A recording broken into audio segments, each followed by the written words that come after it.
Hey, YouTube. Let's do this.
And hey, everybody, welcome to Squatch Talk.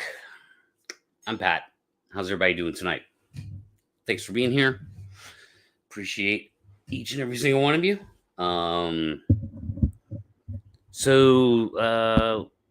Disclaimer, my internet is fluctuating, so if I freeze up, please let me know.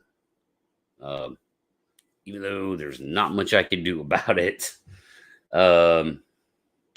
Anyway, so what's up, B? Sandra, Karen, Pastor Man, Ernie, Cindy. I think I saw Jorge earlier, or his name mentioned or something.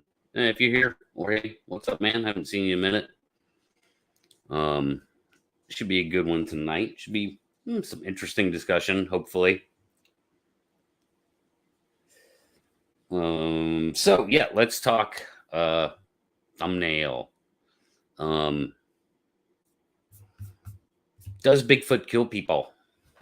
Does Bigfoot kidnap people?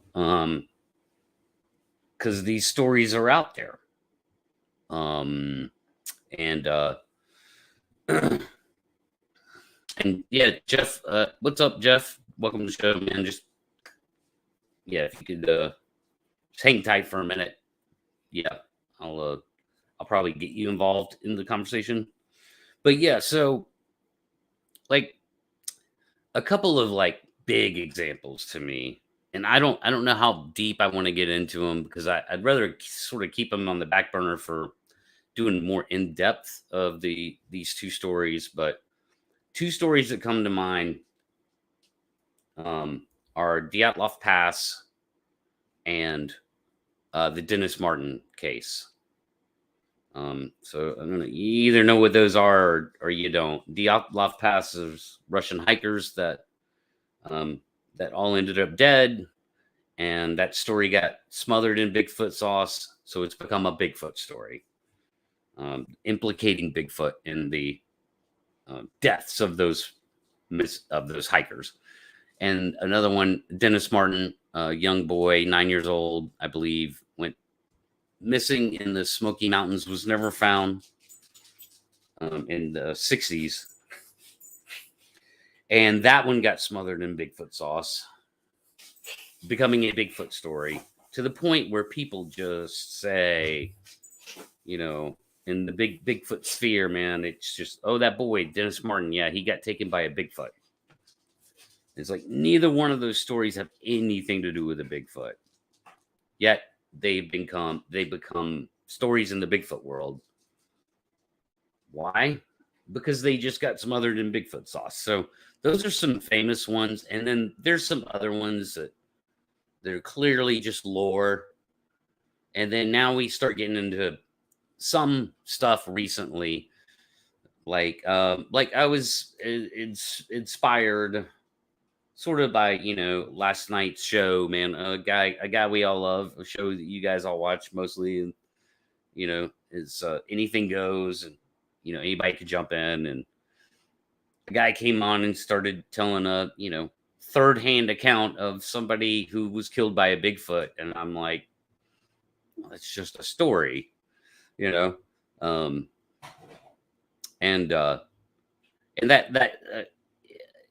the stories are fun. That's the problem, is people really gobble stories up. And of course, stories are going to have different flavors. And one of those flavors has become missing, kidnapped or killed by Bigfoot. And to me, well, that's actually an important thing to know, not just entertain, And so, in my opinion, there's zero evidence that Bigfoot's ever killed anybody. Now, does that mean it's never happened? I don't know. There's zero evidence of it never happening, right? Like, I don't know. I guess the only way I could know is if I saw somebody get killed by one, or it was somehow documented properly. But to date, there's no evidence. So that led to a little exchange between me and Eric, who was on Joe's show tonight, oddly enough. Media Palace YouTube channel, Eric over there. and they're talking about Jack the Ripper. They might still be on for all I know. Where he's telling me about this, this woman getting impaled, or she was found dead, impaled in the woods. And I'm like, what's her name? Where'd this happen? And I never got that information. I even emailed him. He just basically was like, well, it's on my channel. And I'm like, oh, dude, I can't sift through 30, 40 hours of your channel to find, like, if you could just point me in the right direction. He never did. Maybe he didn't have time to deal with it. I'm not knocking Eric. I'm just saying, now there's this spooky story of the woman that gets impaled. And again, it creeps into the Bigfoot world. It gets covered in the Bigfoot narrative. Same thing with, Politis, missing 411. We've covered that here pretty in depth. A whole lot of Bigfoot sauce to actually eat that meal. And again, back to Denis Martin, Deatlov Pass, two things that had absolutely nothing to do with Bigfoot. Zero evidence of Bigfoot being involved, yet they become Bigfoot killed stories. So I'm not going to trust anything. So because Eric says, well, there's a story about a woman that got impaled.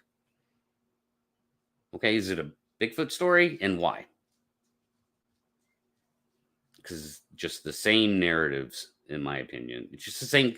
Like, whatever that is, I can't find any information online of that even happening, except for weather events where women were impaled.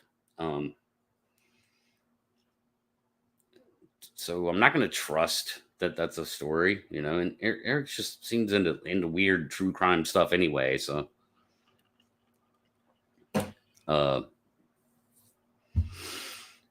anyway, so that's kind of my take. And I'll have that discussion with anybody that wants to have it. If you know me, you know how to get a hold of me. Do so. If you want to advocate one way or another, or just opine yourself, I will entertain that. But I thought it interesting. I actually thought it interesting to sort of pose this question to Jeff personally, because I do have this one story, and pretty sure the guy's not lying to me. Hold on, sorry, I'm multitasking, and I can't paste. Okay, just bear with me here. So there are credible stories, even though, again, at the end of the day, without being a hypocrite, these are still just stories of people being hurt by them, to some degree. And I think, again, without contradicting myself, I think that that's a discussion to be had. And so that's part of the reason why I reached out to Jeff tonight and thought he might have something to add. And I'm desperately trying to send him the link right now. I am not all there tonight. I'm not drunk or anything. Just little stuck or something. I don't know. But so there are stories where people get hurt by them, and that seems to be a thing, and it seems to be a thing I can at least it's a thing I can investigate. I can ask about. Jeff, it's doing the same devices not connected thing for you, bud. Maybe try again. Hopefully it's not my internet. I don't think it is. I'm not showing any internet issues right now with StreamYard. What's up, Brian and Chewy, man? Thanks for being here.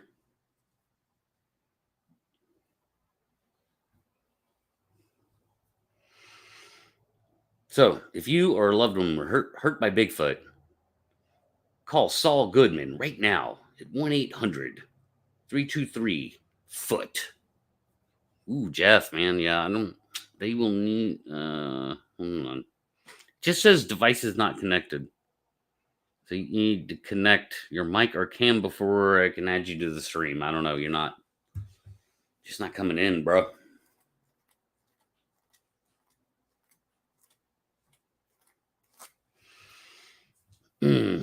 So I don't know. I mean, what do you guys think? Do you believe any of the stories, or am I missing something? Is there a story out there that has any kind of evidence at all, even an eyewitness? I don't know.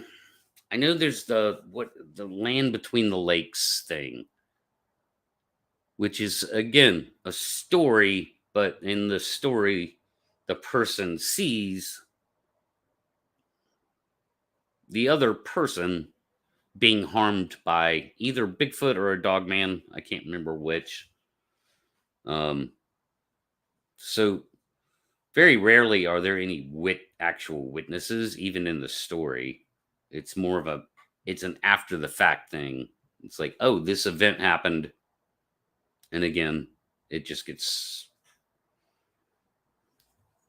smothered in Bigfoot sauce, which is, I guess, could be a lucrative thing to do. I mean, if you want to take a weird story from the woods where somebody got killed, all you gotta do is change a few little details, really, and imply a Bigfoot narrative, and bam, you know, 50,000 views later, whatever, right?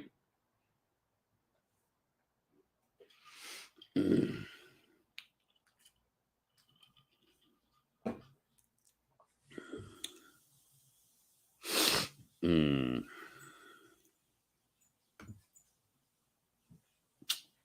Interesting. I mean, hold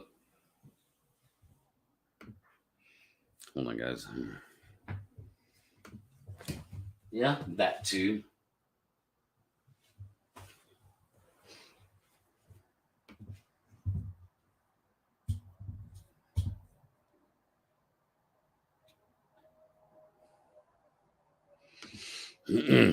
Sure, Cindy. Yeah.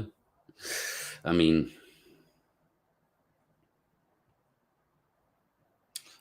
people have attacked people in the woods before. That's the thing.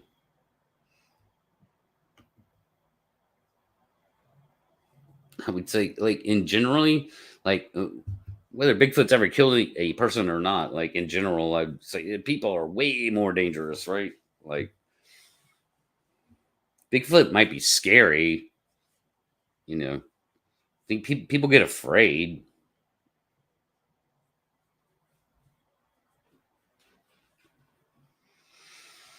And why not? Fear, it would be frightful to see what is described as a Bigfoot, no doubt.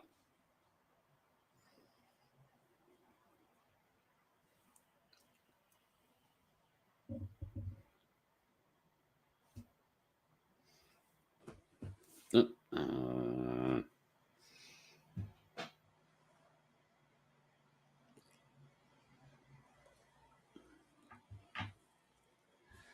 uh, yeah. Yeah, I hear you, Kaiju. Good point. But then again, that's just a lot of thinking of. I mean, that's sort of like speculating, which, I mean, it's what we have to do a lot of the time. Again, I'm not saying it's impossible. There's not some magic barrier.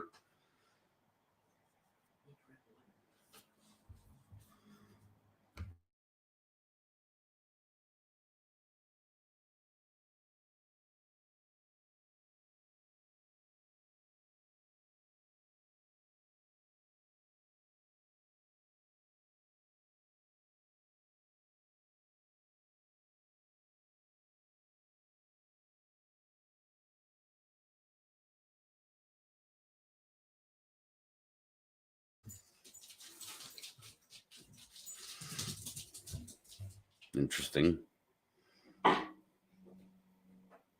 Hmm.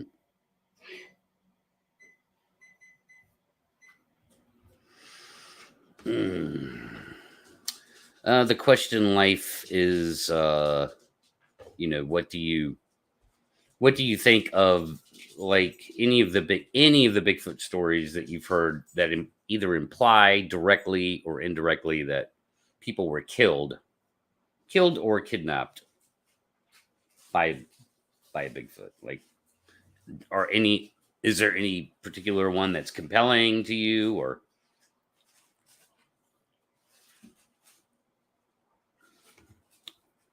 Hmm.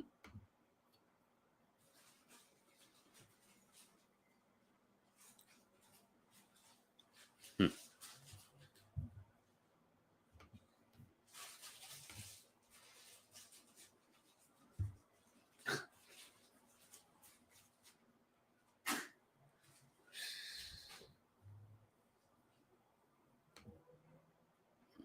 TV is true crime event as well.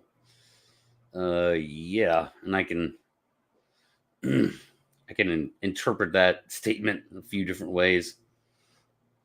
Um,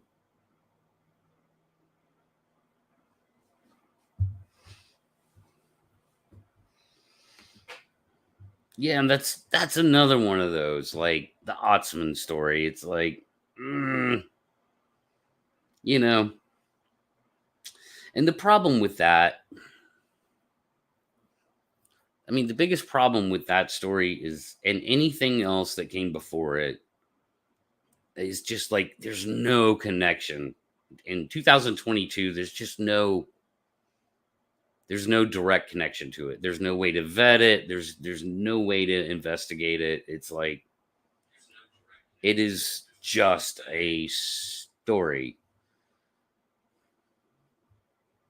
And at the end of the day, a story is a story. Now, I'm not talking about anecdotal accounts, like people that come forward and really want to tell their experience. So I don't mean story in that way. Um, but I mean, it's I my whole thing with the Albert Osman is like it's sort of like it's your cookie at the door for when you walk into the Bigfoot world. Hey, welcome to the Bigfoot world. We're glad you're here. Here's your complimentary Albert Osman story. You're gonna love it. Like it's like that's what it is to be. What's up, Eric? I was talking about you a little bit. You can come on if you want, because I would like a bigger discussion on this. I'm dying to know, and I've already mentioned it, Eric. You know, uh, dying to know more about the impaled female. That sounds like a bad joke. The woman who was found with a branch from a tree stuck through her chest. Yeah, what's the best way to do that? Your email, Eric. What happened to Jay? Jay, I mean not Jay. Jeff. Jeff just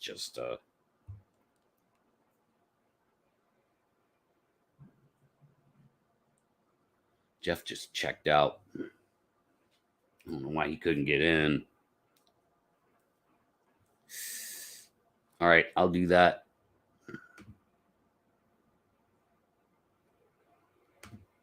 What's up, Jay? Just give me a sec, Eric.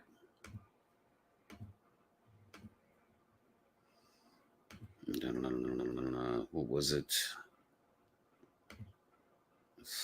Come on, man. It's Eric.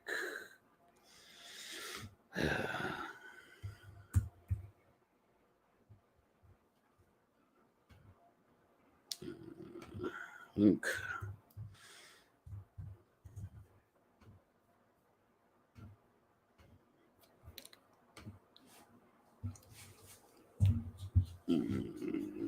you go. I think that does it. Oops. Get out of there. Go back to here.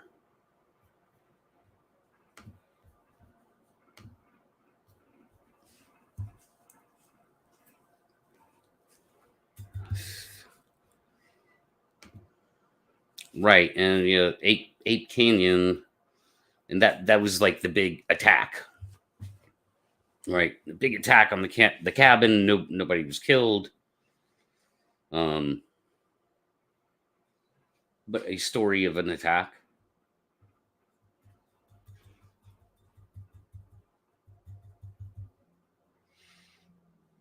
Again, a story.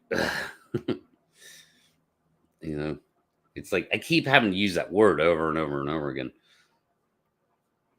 Story, story, story. What I want is evidence, because it, again, isn't it in our best interest to have actual knowledge with like some kind of chain of evidence that you might have to connect some dots, but you don't have to connect all the dots. All right, Eric's here, so we'll bring him in. So that's cool. It's not me. I guess what's ever happening with Jeff's on Jeff's end. So what's up, Eric? Welcome to the stream. What's going on, Pat? Not much, dude. Just doing it. Thanks for having me. Yeah, I gotta give you that joke. That was good. That was good. What joke? The impale. That was. Oh, good. yeah. I didn't. Well, it wasn't intentional. It was good. It was not intentional. I felt like I was making a bad joke by accident. So wasn't bad. Yeah. No. Cool. And I just saw your email, man. My bad. I thought I was signed into all my emails, but I guess I was just signed into my personal one, so I didn't. I just saw it right now. Oh, that's cool. I know how email is, dude. I really don't check my email a whole lot. But so cool. I understand that. It's just that I tried, and I'm like, I don't know. I'm like, hey, I just need a little like some specific information. Sure, absolutely. Yeah, and I don't want to, again, I didn't want to, like you said, I didn't want to. I never said out loud it's Bigfoot. I just think it's a weird situation that happened, and there was a lot of Bigfoot activity going on. The woman's name was Ellie Mae Ramos. She was 16 years old, I believe. It was in 1974. The case remains unsolved. And again, this was at the time when there was a lot of really strange activity going on in that same area where her body was found. And when I mean interesting activity is there was Sasquatch sightings in that area. Very detailed Sasquatch sightings. I mean, to the point where you had 4 people giving their accounts of seeing, actually with their own eyes, whatever this creature was prowling around the area. And one woman got such a good look that she was about 10 feet away, so she says. It was a smaller creature, and she said she was able to see it very clearly, and it got up, and other people also claimed to have seen a smaller one, a bigger one. But again, this was in that same area, the same time frame that they found this young woman, murdered there. And the detective in the crime report said it himself. It required superhuman strength, which is kind of telling. I mean, I don't know if many. Yeah, and again, see, I mean, like just right off the bat for me, number one, like I want to see that, or I need some kind of link. Like I want a link to the actual report. I'm not saying it's not there. It's there. This all too often happens in the Bigfoot world, where even a story like you're telling right now never comes with the police report. So police report as in like the sightings, or police report as in the body? As in that, that person actually dying. There's an actual murder, Yeah. There was definitely a murder that happened. So I'm sure I'll that's cool. And again, I trust you on that. I'm not accusing you of making stuff up. Well, I show the documentation in the show. It's there. It's behind me. It's playing behind me. On the video, yeah. Okay, and so it's, but which video is it? It's the last one that I did. I don't remember what it's titled, but it's the last video that I put out. It's probably around 45, 30 minutes in. Okay, all right. All right. Well, thanks. That's yeah. I mean, Sure. at least with that, I could go somewhere. And I'm not even trying to vet that on air or anything. So I'll check into it. But Right on. Thank you. I'm sure you've heard this story, right? Which one? You familiar with the story of the guy that was found folded in half in the underneath the cab of his truck, basically in his front passenger seat, shoved down into the under the steering wheel, sort of the cab. Was this in Northern California? I don't know where it was, if anywhere, but he I think was I've found folded in half, and his gun was found with bent. okay. You Yeah, know, I think I've heard that. I think I've heard a few accounts of that actually in different places. that story's been told many times. Yeah, It's not a real event. There's no absolutely. real Yeah. people linked to it. Right. There's no police report. Right. It's just a story. So it's complete Absolutely. like urban lore Right. or rural. It sounds like more like Yeah. rural lore. Um, because no one's ever provided any kind of link to any kind of information of that actually happening. Right. Again, it's just told in books, or people will Sure. go on their Absolutely. podcasts and tell it. And so I'm trying to steer away from that. Anything that could ever be focused on that might have some interest, that can, the person actually existed, they had Right. loved ones. Absolutely. I mean, as human beings, No, we I'm take coming from great the same place. interest when people die. Right. It's Right. not taken lightly ever. No, I agree with you. I don't really like talking about things that are hearsay. I really try not to talk about anything that I don't have documentation for, whether that be criminal reports, FOIA documents, things of that nature. Personal witness accounts. That's a little bit harder for me to sink my teeth into. I really think the bread and butter is, like I said, police reports, FOIA, stuff like that. Yeah. Well, I But did notice, like, so I mean, I did peruse around your channel a little bit, because I was legitimately trying to sort of find that information, and so I did notice that you do your homework. I I can, try. yeah. I mean, you do look at newspaper articles, Right. or even if it's something like that. So if you're talking about something that happened, in the early 1900s or whatever, man, you're at least going off words that were Right. written in Exactly. that day. So that's good. I mean, And again, I that's mean, the way to do it if you're going to talk about something from 100 years ago or whatever. absolutely. And again, some of those could be, people just embellishing their stories as well. But I think it's important, to have it written down. And I talked about one case. You talked about the 1900s. I talked about one case that was written actually by like three separate newspapers. It was like the San Francisco Chronicle, the Washington Bee, and then a newspaper in Michigan. And they were claiming about here in my area, the Texas Hill Country, about a bear man that had been seen and accosted a woman and stuff like that. Uh, but again, if I was just hearing that over, someone had told me, that's one thing. But this is actually three separate newspapers talking Yeah, about it, and they actually have depictions. They actually went to the area and spoke with the woman. We still have her names. We can, if her family's still in the area, who knows? But I mean, we have her name. We have the name of the mother. We have the name of the hunter that apparently ran into this woman as she was escaping the area and stuff like that. So I really try to go by. I don't want to call it evidence, but data. For me, data is mhm. one of the most important things, and it's hard to come by in this community. I'm sure you're aware of that. It's not Sure. easy. Yeah, I mean, yeah, even today, at Absolutely. least you can, at least when you're looking at information from a time long ago, like, at least it's there. What you're getting is what you get is what you get. Right. Like, um, and there was certainly less. I'd say, well, I mean, there was certainly less incentive to sort of smother something in sensationalism, even though, maybe it was a slow news day, Yeah. but Well, yeah. you know, but You're uh, right. Yeah. uh, but but that still could be a thing. But in today's world, there's every incentive to Right. make it as sensational as it possibly can be, because like, I don't know if you heard me earlier. I know me and Joe's show, we kind of met Yeah. each other there. But one of the things I said was, I mean, if you take a story like Dyatlov Pass, this is what happened with Dyatlov Pass. not a Bigfoot event at all. It was a weather event. It wasn't a Bigfoot event. But somebody on YouTube decided to take that story because at the time, it was still very much a mystery. Right. And they said, well, here, I'm going to fill the mystery with this Bigfoot sauce.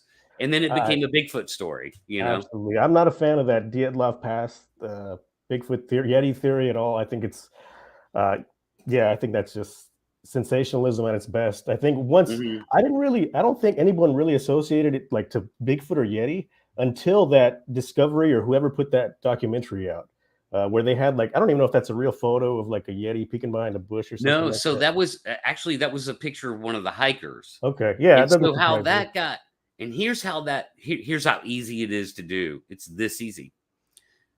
What they said with the Dyatlov Pass and in that what you're talking about was that the last frame on the camera found was this. Yeah. When in fact that's not true.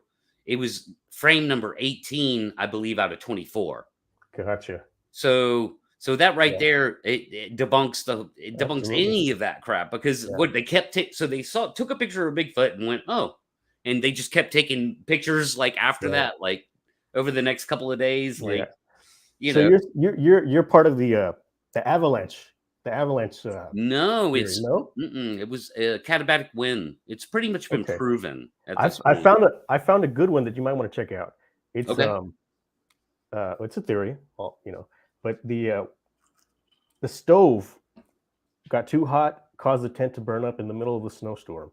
And there's a guy who put a really amazing video out there showing pictures. I don't know if it's from the same camera or not, but some of the I think it was like 2 nights before, the guy had almost set his sweater on fire from this stove. Like it was so hot, he almost sweat his. Man, sorry, I'm about to break your heart. What happened? The stove was found unpacked. Really? And in the middle, I think they would probably had not survived. No, that's absolute fact. The stove was in the tent and it was unpacked. So it had, in other words, it had not been set up yet. I hadn't heard that. Yeah, no, I hadn't heard that. Well, it's confirmed.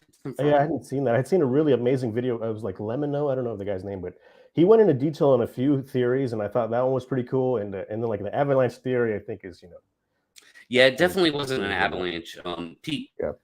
People kind of make, first of all, the slope that they were on is not an avalanche grade, but then they want to, like, people say, well, it's this special avalanche. Right. It's like a low grade avalanche, which probably could happen, but not in the middle of winter.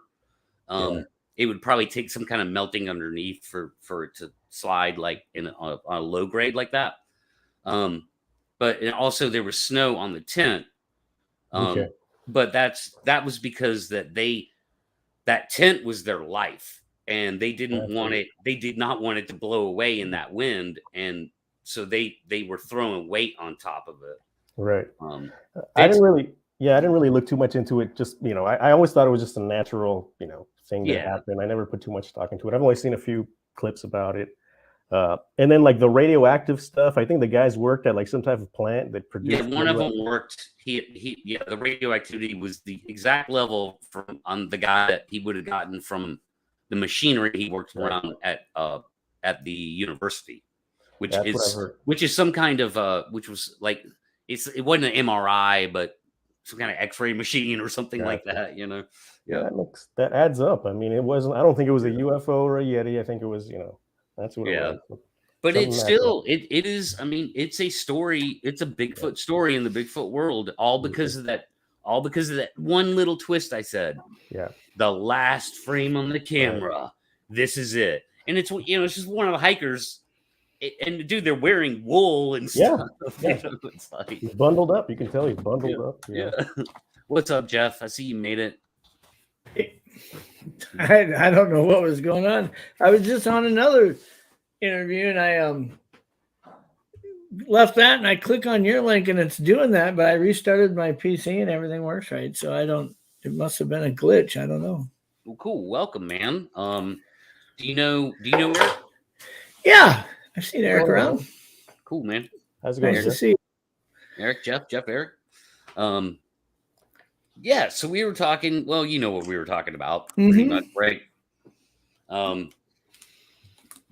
So and it is an interesting question. Again, from the standpoint is that it benefits us all in the Bigfoot world, no matter how much you go looking for them or not. It doesn't matter. You know, a true understanding of, does Bigfoot kill people? It's kind of good to know. And as close as we can get to that, I say the better. But Jeff, why I thought of you and why I told you this earlier is because it threw something at you, and from what I remember of your story, I mean it it wasn't a slap on the wrist. It was pretty No. powerful impact, wasn't it? Yeah, I mean, in my mind, I had ignored some signs leading up to it that maybe were trying to deter me away, and I was attributing that to likely being a black bear. So I wasn't really like running for my life. I grew up as a son of a hunting guy, and I'd hunted black bears, been around them. So I was standing there after I'd heard things and whatnot, thinking I'm going to see a black bear right here, and I wasn't leaving. I think that kind of put me in a position where, I have this escalation theory that basically, and I can't say this is a fact, it's just a theory, and I can't certainly say that it applies to every situation.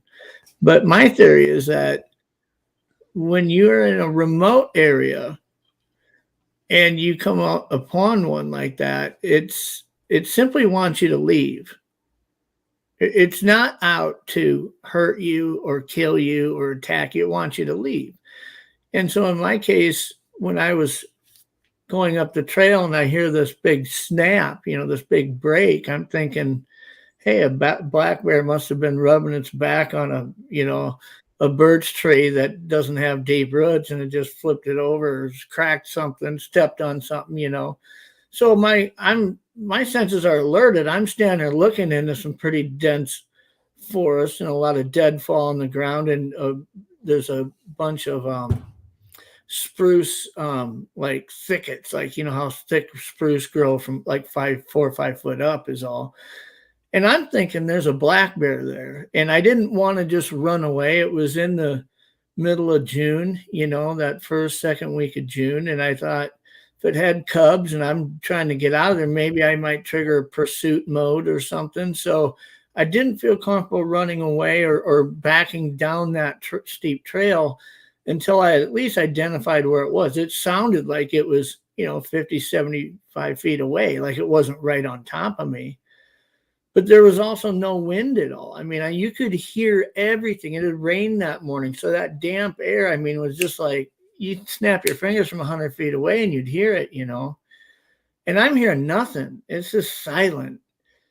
And I'm staring, looking for that movement, looking for that flash of black in the bushes and stuff. And I don't see nothing. And when I turned around, it's standing right 2-3 foot higher in elevation from me on this inclined trail, about 15 feet in front of me. And I'm looking right at its thighs. And I see it's holding a 4 or 5 foot section of birch log about that round with a root ball on the end at its waist. And so as I'm looking up its body, and I'm leaning way back to look up because it's standing higher than I am, and it's 9.5, 10 foot tall. And normally I think they show themselves as like that third level of escalation. Like, I really want you to leave. You haven't left when I made a noise. You haven't left if I've tossed something or things like that. And you're still here. Now I've got to show myself to you or do something like that. And when I turn around and see it, I don't immediately freak out and run away either. I'm kind of standing there in shock for, probably, I would say 4 to 6, 7 seconds, as I'm trying to eyeball up its body.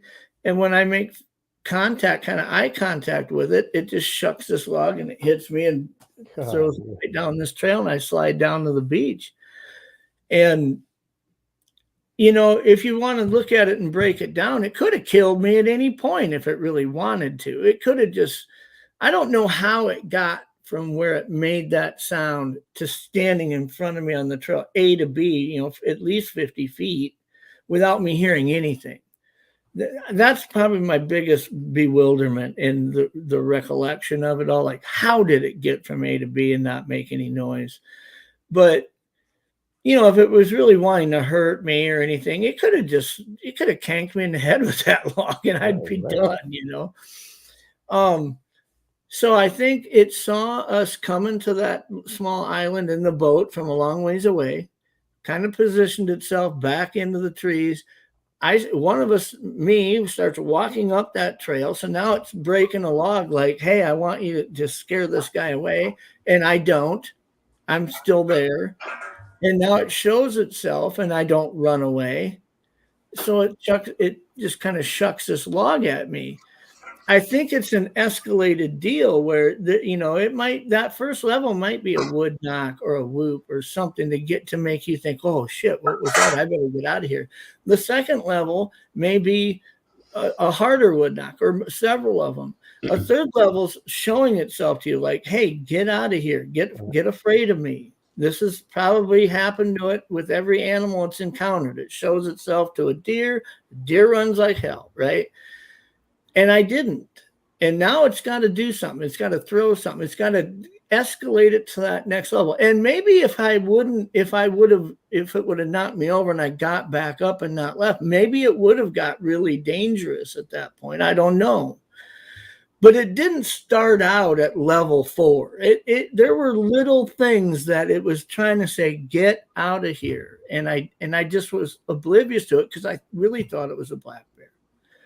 Sure. As most people seem to be oblivious to those signs, except for, you know, if the Bigfoot happens to run into a Bigfooter and then it draws him in, right? Well, and that's just it. I'm really thankful that that this happened when I was 18 years old. I didn't have, like I've told this 100 times, I've never had a life where I, as a child, was sitting around the campfire, listening to people in my family tell about when they saw Bigfoot. I just didn't grow up around that.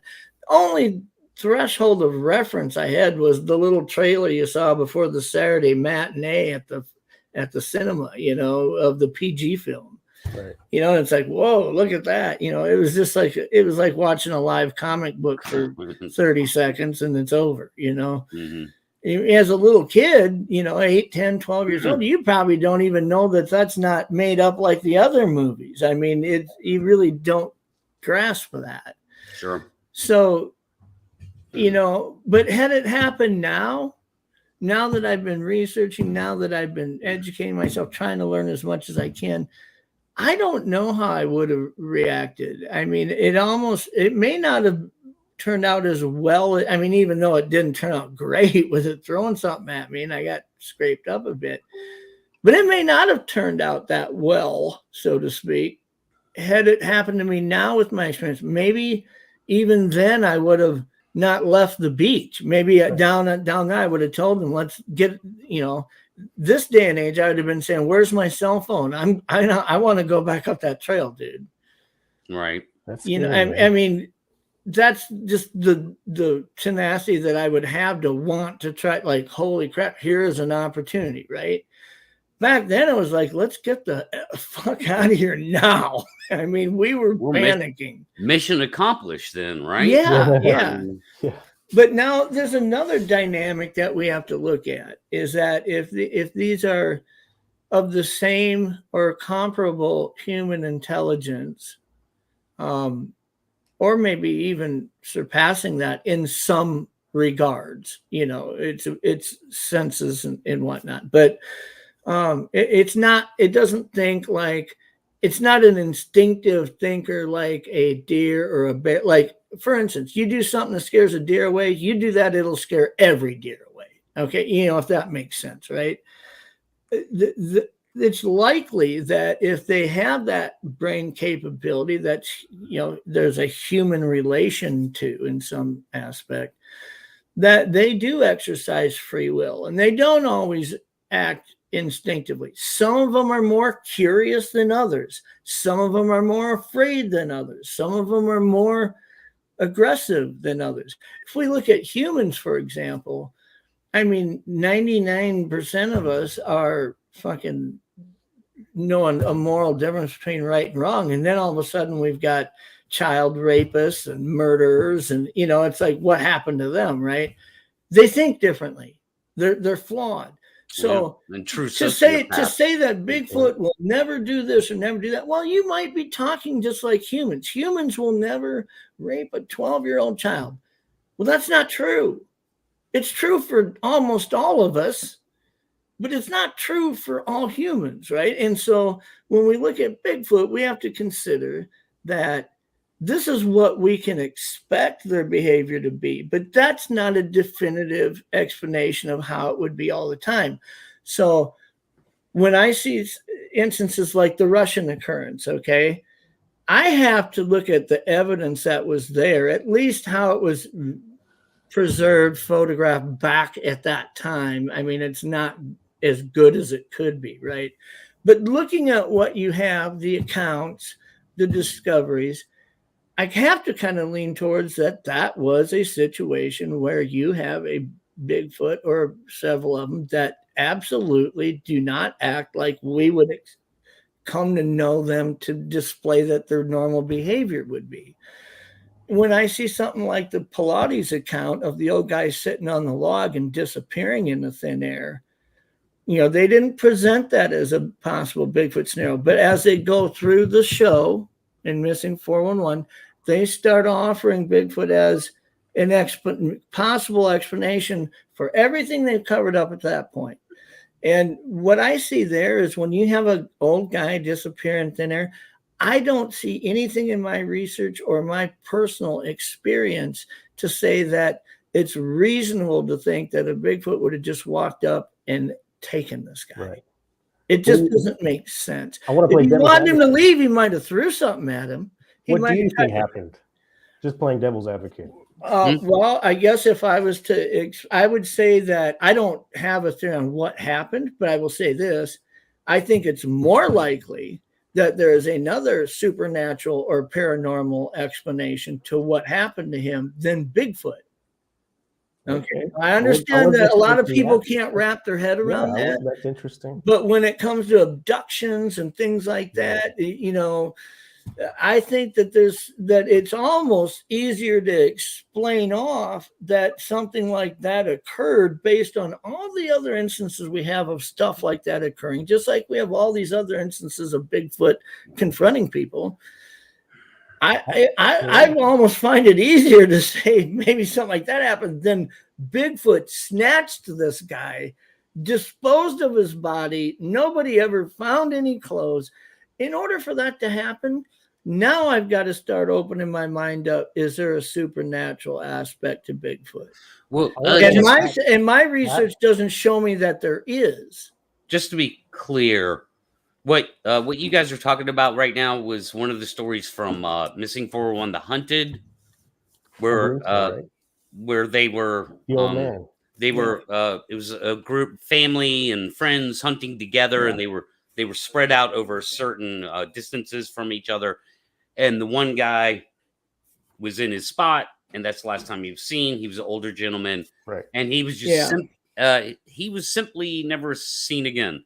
Well, basically, no body was ever found. Basically, there was 10 people in the group, and 4 of them were elderly. And then so they were on a deer drive. So the way that works is they took the elder guys on a lower half of a ridge, and they put them about 50 yards apart to block. And then the younger guys drove up around a higher road, and they were going to just walk through the woods and kind of spook the deer down past these guys where they could get a shot at them. So these older guys would be the ones doing the harvesting of the deer, although they aren't capable of walking through a lot of forest, right? But now you start thinking they're 50 yards apart. Now, how the hell can I get you by force to where I can incapacitate you and dispose of you, never to be found, without somebody 50 yards away hearing that happen? I mean, there's a lot of things that make this hard to believe that Bigfoot abducted this guy. Now, if you want to, and this is, like I say, this is not where I start subscribing to theories, but if you want to start talking about supernatural presence of Bigfoot and portals and shit, putting them in a headlock and walking through a portal, you're gone in 3 seconds. I mean, maybe you could convince me that's possible if you could show me how a portal works and where one is. Okay. Yeah. But, I have to completely pursue the idea that I am in search of something flesh and blood until my research shows me that I'm not. And although my encounter does make me ponder, how did it get from A to B and not make any noise? That doesn't make sense to me, but I have to accept the fact that we're in the woods on the average anywhere from 14 to 40 days a year, most outdoor people. As a hunting guide, I'm probably in the woods like 90 days a year, okay? And they're in the woods 24 hours a day, 365 days a year with one objective: be elusive and never be found. Okay. So getting from A to B without making noise might just be as simple as they're really fucking good at it.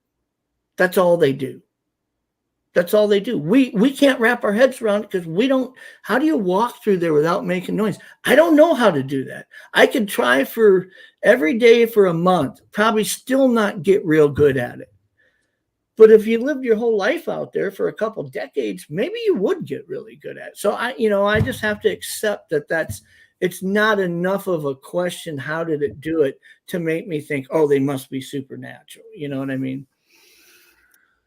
Sure. No.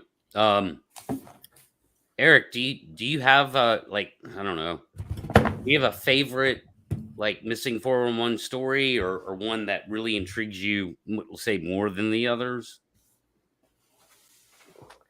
I mean, I haven't heard one that kind of just puzzles me as of yet. I think the one we're talking about was the Thomas Messick. Is that his name? I'm not sure if that was his name. Yeah, in Pennsylvania, I think it was. Thomas Messick? Is that? I think that was his name or something. I don't know if that was. I don't know if it was his name, I think his first name was Thomas. I know it's I think it's in Was it New York? Was it upstate New York? Yeah. On that little lake that's up there. Yeah. After watching the documentary and kind of listening to what these guys were saying, honestly, in my opinion, I think they might have, something went wrong in that hunt. Maybe someone accidentally shot this older man. Who knows? And they worked together to get rid of this, to cover this thing up. Could be a nefarious reason. I mean, from what I understood, they were relatives. Well, do you remember? I don't know if you saw that interview, but everyone interviewed seemed really like they were giving one-word answers. He would ask him something, and they'd be like, "Oh, this, boom, that's it." And he would have to coax it out of them almost. And so once that started happening, I was like, well, I don't know. I think there's a little bit more to the story than what's being told, that's just my opinion. I don't want to get in trouble for saying, hey, they shot this dude or whatever. That's just my opinion. And he was already in his, I think late 80s or something like that. And I think they had an accident before hunting where he had actually blown his eye off or something like that. So, I mean, you put that stuff together, prior hunting accidents and him and his age could have, I don't know, to me, it all just seems kind of strange. And the interviews were the telling point. Like everyone was just giving simple one-word answers. He had mentioned this noise or whatever that he didn't really, one of the witnesses mentioned a noise or something. And then Pilatus kind of harped on it. Can you give me more information about that? And it was just one-word answers, not really enough. And I mean, I've heard of other cases, but again, the national parks there nowadays, honestly, the national parks are kind of home to a lot of people who are trying to escape society. I mean, if you're in the national parks, you can live out there for a good little while. If you have a car, you can go in and out. There's plenty of water. There's people have been given citations and stuff for living out in those parks before. So for me, that doesn't seem very out of the loop for them to, possibly be people living in the forest at certain points of the year. and doing what they, whatever happens to these campers or whatever, that's just kind of my theory. I mean, I haven't heard one that kind of like, oh, that's the one right there. I don't know if you guys have.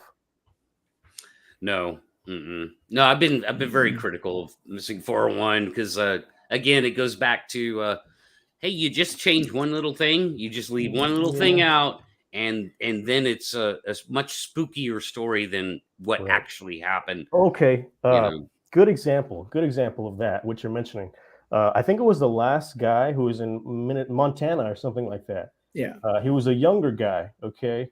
He was like in 30 or something like that.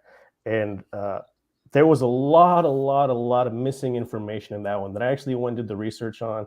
And apparently they talk about how he was with two other guys. The two guys rode into camp and he walked into camp. And right then and there is kind of a dead giveaway. Why didn't he walk into the camp or whatever? And why is the reason? Because he was drunk. And everyone that was there said that he was on a binge that whole time, that he had like just separated from his wife, or he was going through separations with his wife, and his girlfriend at the time didn't want him to leave. And he was just literally fall down drunk, apparently during this expedition. I hate saying that out loud or whatever, but you can go and see the information for yourself. And he had a drug problem apparently as well. And all that stuff, you take some stuff up there and you're in the wilderness, not familiar area, you're going to be doing a lot of weird things. You're not going to be, you're not going to be very predictable. I'll say that. If you're on drugs in the middle of nowhere, your actions are not going to be very predictable. They're going to be all over the place. Yeah. So really, that's just, again, I really haven't heard a story that has kind of pointed me in that direction of Bigfoot killing or Sasquatch or anything like that, but sure. And that's, yeah. So, well, I'm glad you get that. Cause I mean, you seem, I don't know if this is fair or not. You seem like you might be more interested in true crime than Bigfoot crime. That's a fair. I never said I was a Bigfoot journalist. I got into this because of stuff that I was researching in my area that was weird, and it's weirdly enough connected to Bigfoot. I've always said that I wasn't a Bigfoot researcher. I'm more of an investigative journalist. And the stuff that I was researching kind of brought me unknowingly into the Bigfoot world here. Sure. And, that's cool. And as far as as far as like missing disappearances and stuff, and like where Bigfoot is related, we have some of that here in my area, but I'm not saying 100% it was Bigfoot related, but there is a lot of documentation saying weird stuff was going on around this time. And Sasquatch was also being reported at this time. And so that's really what got my toes into the Bigfoot pool here. But I try to look at it, from a critical thinking point of view, analytical point of view. If I don't have the documentation, then it's really hard for me to bring it up or talk about it. Honestly. Well, that's good. See, that's again, Eric, that's what I like about you, is that you have that investigative journalist side to you. And so that's that lends so much more credibility to anything that you want to like even discuss, because it's critical thinking based. It's not, well, the Russian hikers were killed by Bigfoot, right. No, they weren't. Yeah.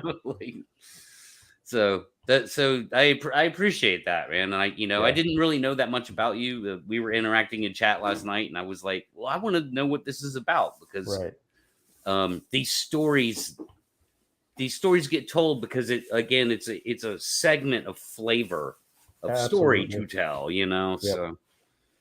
No, absolutely. Yeah. I mean, yeah. But Jeff, as far as like, and you kind of already touched on it, but so this thing throws a big stick at you, basically branch. I don't know. I don't know how to describe it. Yeah, because it's not, you say log, people think of what you throw on the fire, right? Like, I mean, I couldn't have broke it in two. There's no way I could have broken it. It's 5-6 inches in diameter. Yeah, and it hits you, and so you fully admit, it's like if it wanted to, it could have followed up as that was even playing out. It could if it's capable of moving from A to B without making sound, it could have done that prior to me getting that far up the trail. And as I'm coming by, just fucking Derek Jeter me right in the forehead, and I'd be done. 23 20 feet through the air up against a tree. I think you're right, though. I think there are levels. I definitely think there are levels that, if you pass a certain one, then you're getting something. People will say before. I was walking along on a trail and I seen one standing up in front of me. You know what? That one probably was staying elusive and trying to make noise and get you to notice, boy, something doesn't seem right here. And you were just oblivious to it. You had your headphones in, or you were talking to your dog, or whatever. You're thinking about the boyfriend who just broke up with you. And all of a sudden you look up and there's Bigfoot. It's likely he didn't say, somebody's coming, I'm going to jump out and show myself to him. He was probably trying to do something to get you to go away, and you just weren't getting it. Yeah, I agree. And yeah, we kind of have a similar. We've heard that before. Yeah, and we kind of have similar stuff here in Texas. I don't know if you guys are familiar, but it seems like a lot of the encounters you have are really aggressive encounters. For whatever reason that might be, who knows? But in my area, I think one of these levels at a certain point in time. A guy showed me this picture of an area that he frequented that was recently torn up by ATVs and trucks out there destroying that area. And he said when he was out there, and he sent me pictures, I have the pictures now. He sent me a picture of a mutilated coyote that was right in the middle of the road there. Not only was it mutilated, but it was turned inside out and tied into a knot. And I think that has to be an ultimate signal or sign right there. And we've heard of animal mutilations before. I think that might be one of the last levels there before you actually get some type of interaction. It's all theory, but it's interesting once you actually have a carcass of a coyote you've seen turned inside out and tied into a knot. I mean, that's really hard to explain away. I don't know if you guys have seen anything like that. Well, Eric, first of all, I also have a theory of why they might be more aggressive down south than you hear. I mean, that you're exactly right when you say it's not a rule of thumb, but it is a trend that we see in these accounts that they just seem to be more intolerant or more aggressive down south than typically encounters that you hear of up north. And one of the things that I've put a lot of thought into this, trying to figure out what's the most plausible explanation for that, right? I mean, you can come up with 4 or 5 different theories and you get rid of the 1 or 2 that's least likely, look at what's left, and then you say, what's really the most plausible reason for that? And what I come to arrive at when I'm thinking about it is that when you consider that they're always in the woods, they're always out there, what's their biggest threat? I mean, what's their biggest apex predator that exists besides them, right? And, down south, you've got alligators, panthers, bears, things like that. I don't think they're afraid of bears. I don't think they're really afraid of panthers. None of that is a problem for them, okay? I think that an alligator probably could be, but, you'd have to be standing in the water. If you're not in the water and you're walking along and you see one and you jump back and get away, they're not that hard to evade like some of the things that exist up north. And because of that, it could be that these family clans or these pods of them are capable of existing in smaller numbers, 2s and 3s. So. I agree with that. Okay. So 2s and 3s, think about that. If the 3 of us work in a group together, I don't have to be tolerant of a lot. There's only 2 of you besides me, right? If I'm in a group of 8 or 10, I have to learn to work in a system.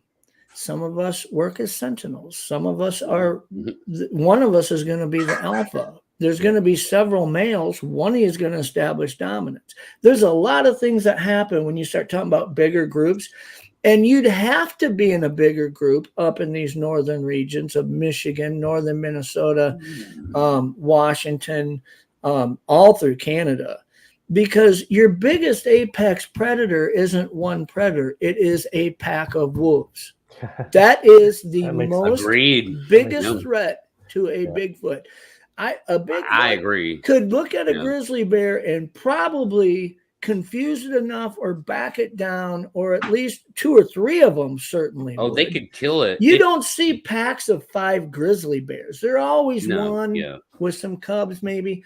So, I I don't think consider a pack of wolves could kill a grizzly bear. a pack of wolves yeah. is such a threat that when you get 10, 12, even big packs, 20, 25 wolves working together, you've got a freaking problem. Even if there's 2 or 3 of you, you have a problem. So the need to exist in a bigger pack and work together is more of a priority in those northern regions than it is in southern regions. So it may just be a matter of temperament displacement. That they're used to working in a group. They aren't intolerant. They've become more tolerant of each other. They understand how to work together. Whereas down south, you're just easier agitated because you don't hang out in groups of 10 or 12. Maybe there's only 3 of you, right? Yeah. So I know that sounds like a reach, but it is the most plausible explanation as to why they may be more aggressive down south. It makes sense. That's a well thought out opinion, Jeff. I'll give you that. But most of your opinions are. There was a crazy thing. There's a crazy story from down here in the south. Where I live in Georgia, Eric. Okay. But I live in North Georgia. Gotcha. This comes from South Georgia, like in the more swampy areas, of a guy that found three snakes tied in a knot around a branch overhanging a waterway. 3. Yeah. Obviously dead snakes. Were they tied inside out? Huh? Were they like pulled inside out? No, they were. Okay. They were. No, they were not pulled inside out. They were just tied and hanging over this. And he thought it was odd. It was it was over a waterway, so he just couldn't wrap his head around it. And there was some other strangeness that he had went through over some period of time of being in that area. That it, for whatever reason, he pretty much presented it as a Bigfoot story. Gotcha. Even though it was just so perplexing how these snakes. Right. You talk about animal mutilation. You talk about the coyote and all that. How these snakes could be tied in this spot. It's a fascinating story. If you guys want to see it, I'll check it out. He told it to. I guess he wrote about it to Bob Gimlin, not the cowboy, but the YouTuber. Oh, okay. Yeah. Yeah.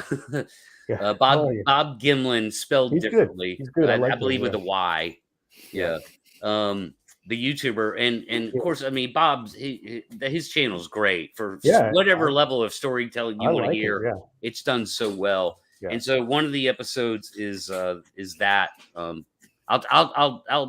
I'll see if I can find it and I'll send it to you guys so you can watch it. I like how Jorge says, so Texas Bigfoot doesn't like his neighbors. Oh, yeah. That's the argument.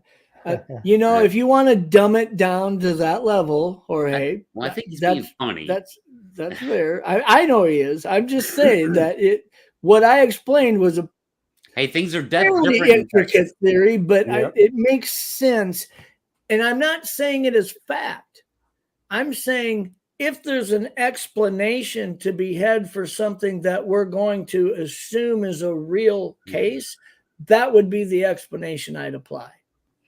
I'm not speaking to it as fact. I saw another good one in the chat. It was a simple one. It said guns. Guns. That could be something. There's guns everywhere, though. I mean, I mean, that's the thing, though, is that almost exclusively people who have had encounters, and so I'm definitely including the people who never cared anything of Bigfoot, right? Not Bigfooters, just people out in the woods that had a gun, maybe even a 30-06, right? They had their encounter, they had their gun with them, and almost exclusively, they always interject because they're asked or they interject themselves. They said, what I had wasn't enough. It wasn't enough to shoot, and or for whatever, or sometimes you get it looked too human. Yes, yeah. And hunters are supposed to have a discipline of, if I don't know what it is, I shouldn't shoot it. Right. So there, I think there's a lot of reasons why, people with guns who have encounters, like, don't take the shot, even though there's some stories out there where they claim they did, so. Yeah, I've heard here in Texas, or anywhere too, other places, that people are just kind of shocked. They forget they have a weapon, they're just kind of, I've heard that too. Yeah. Well, that happened to where my encounter happened. I came in contact right afterwards with an Inuit guide that was working at the base camp that we were coming out of fishing. And he shared his story, his encounter with me to help get me through what happened to me that day. And he showed me the boat that was, the sides caved in from one that, when he was caping a moose, this thing came out and just started throwing its knee into the side of his 16-foot aluminum boat and caved the whole side of it in as it was pulled up on the beach. Jesus. He's a guide. He's there caving on a moose. He's got a rifle with him. He's probably got a sidearm. And whether or not he's in shock to a point where that doesn't even become an option, right, or he weighed up the capability. I mean, and when you're a hunting guide, you don't use the wrong weapon on the wrong critter, because you understand you could be in a worse case scenario. If I've got a 223 rifle I shoot coyotes with, and I've got a bear that's trying to attack me, I am going to piss it off before I get it down. Right. And that could be a worst case scenario if I thought there's a chance I could not do anything and get it to leave. Dude, that's terrifying. You're in Michigan, or where are you at? I'm in northern Minnesota usually. I have a home in South Dakota and one in northern Minnesota. Yeah, that's insane. He's a Yankee. He's a Yankee. I used to live in southern Georgia, though. Okay, right on. I was in the military station for a minute, right? Fort Benning. Yeah. Fort Benning for a year, Fort Bragg for Georgia's nice. It's probably years. Super hot right now, but no, it's pleasant here. Yeah. It was 100 degrees here, man. Today. Yeah. That's Texas. When I was stationed in Georgia and went to boot camp down there, I was stationed there in July. And I mean, and it's hot in Georgia, even in like October and November, when it's 65 degrees, you're still sweating your ass off because the humidity's so damn bad. But you get down there when it's like 95 to 100 and something, it is freaking unbearable. Especially with the humidity. It's a different kind of heat. I don't know. Isn't Central Texas pretty dry? Yeah, it's pretty dry. Yeah, it's pretty dry. We have creeks flowing through, but it's pretty dry. But we still get a lot of humidity. I don't know what it is. Okay, so you do get a lot. We get a lot of humidity. Yeah, I've had people come from like Arizona and stuff, and they couldn't make it out here because it was just the humidity. And over there it gets like what, 110, 105. Yeah, but that's dry, right? That is a different kind of heat where it can be like 85 degrees at night and dry. And it's like that, to me, I can't stand that. Well, I've been down in the Phoenix area, when it's like 118 degrees, and it's not, surprisingly, it's not unbearable when it's dry heat, especially if you're used to the humidity. Mm-hmm. It's almost kind of feels good to be that hot and not feel like you're drenched, But well, at least it's not Florida. Yeah. Anything's better than Florida. That's all I have to say. Yeah. No, and then the guns thing, down south, I don't think there's anywhere in the country that people don't own guns, but you got to understand it down south, you'll see people out and about with them when it's hunting season. Ooh. And the rest of the time, they kind of ride around in your truck or they're in your gun rack in the house or whatever, right? Mm-hmm. Yeah. But up north, a lot of these people that live off the grid up north, I mean, they're out in that wilderness all the time and they're always armed. They're always armed. It's not just during hunting season. You have to be armed all the time when you go out in a lot of those areas. And so, this idea that, they're afraid of guns, I don't know populace wise if you mapped it out where all the guns at, right? I think that it's pretty good distribution all over. But where they exercised and carried more often, I think the further you get off the grid, the further you see people armed all the time, right? Agree with that. So sure. And then you guys up there got to worry about bears, and we don't have to worry about that down here. Yeah, bears are kind of funny. When I say bears, I'm talking black bears. Right. Black bears are funny because they can be really ultra aggressive if they're with cubs or there's certain situations, right? They can't. Food will get them aggressive too. Yeah, food will get them aggressive. I mean, I've mating season, Georgia. Mating season, they can get a little bit unpredictable, but for the most part, you can yell at them. And they're pretty skittish. Wow.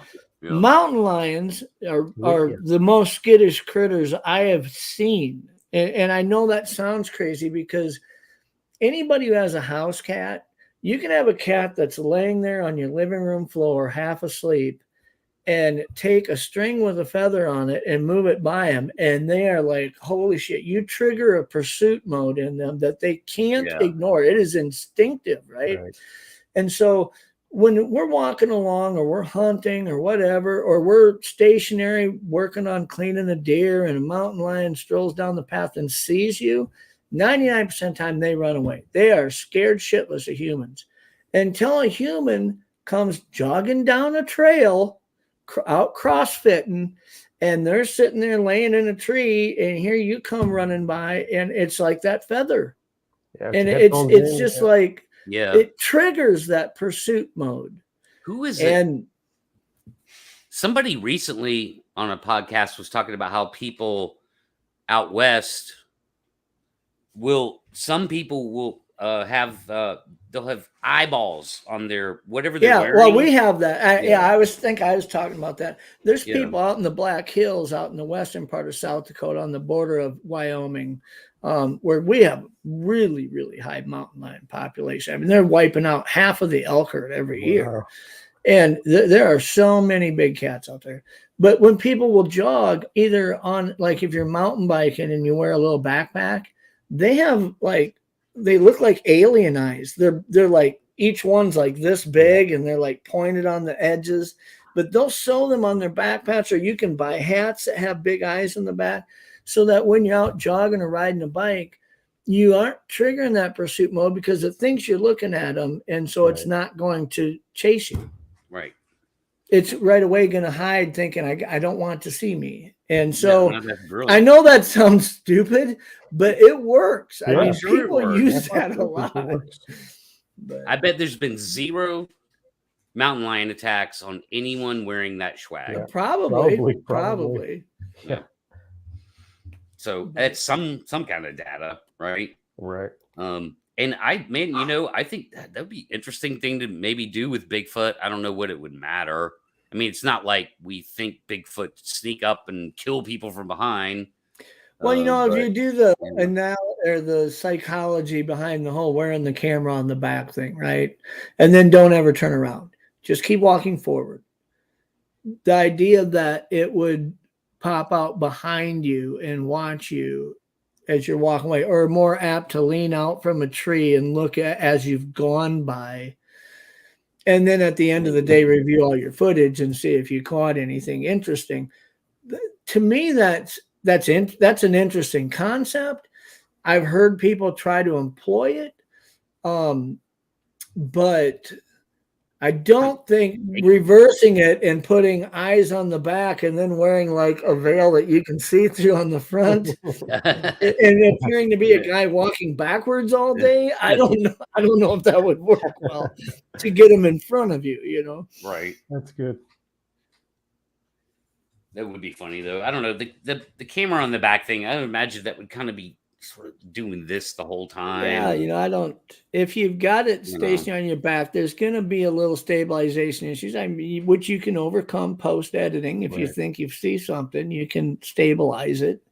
I'd want to be shooting in a wide angle so that when you have to stabilize it and it shrinks that window down, that it's not shrunk down so far because you didn't have a large enough field of view to begin with, but I kind of want to get back to the murder things, because I think I saw a little while back in chat someone had brought up something that I really haven't found any type of documentation for. That was like the Beast of LBL thing. Like, apparently that's like a big deal, but I I've haven't heard of that too. I've And dug people, into it, and I people haven't. will talk about it passionately. And the Right. second I say, well, where's the documentation? You know, where can I Exactly. find the police Yeah. report? Who is this person? Then it's just crickets after that. Yeah, I don't know how it got started, but it seemed like it exploded. And I wasn't able to find anything. I couldn't find any names. I couldn't find anything at all. Well, Just, if you couldn't, then I'll almost bounce off you. I'll almost Well- reference you, like, because well- you do dig into stuff better, like even more than I do. I could dig, but you seem to really dig. But if Well, you couldn't find it, dude, Yeah. I'm shutting that one down.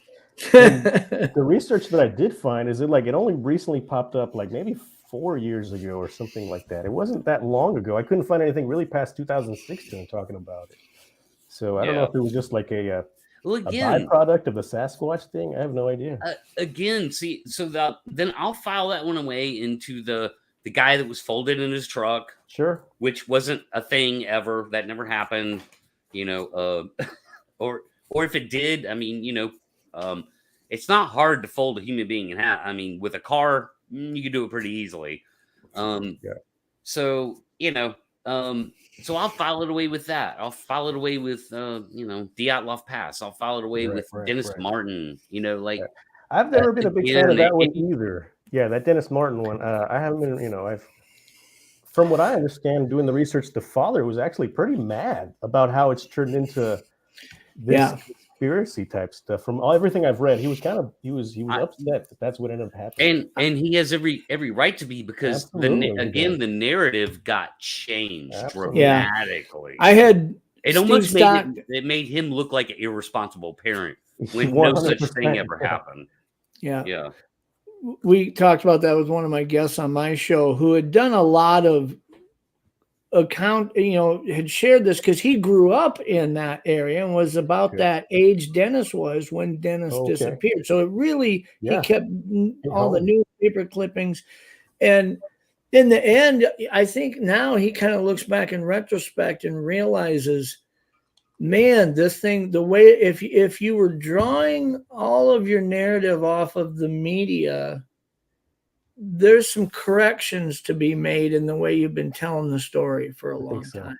Especially and the problem I have is the way any Bigfoot reference to it is so loosely based that not even, it's just, it's almost like it was thrown in as an afterthought to spice it up, I think it was. Yeah, it was. Like that's why I put it in the category of Dyatlov Pass. It's not a Bigfoot incident. It's just not. There's virtually zero evidence that Bigfoot was involved.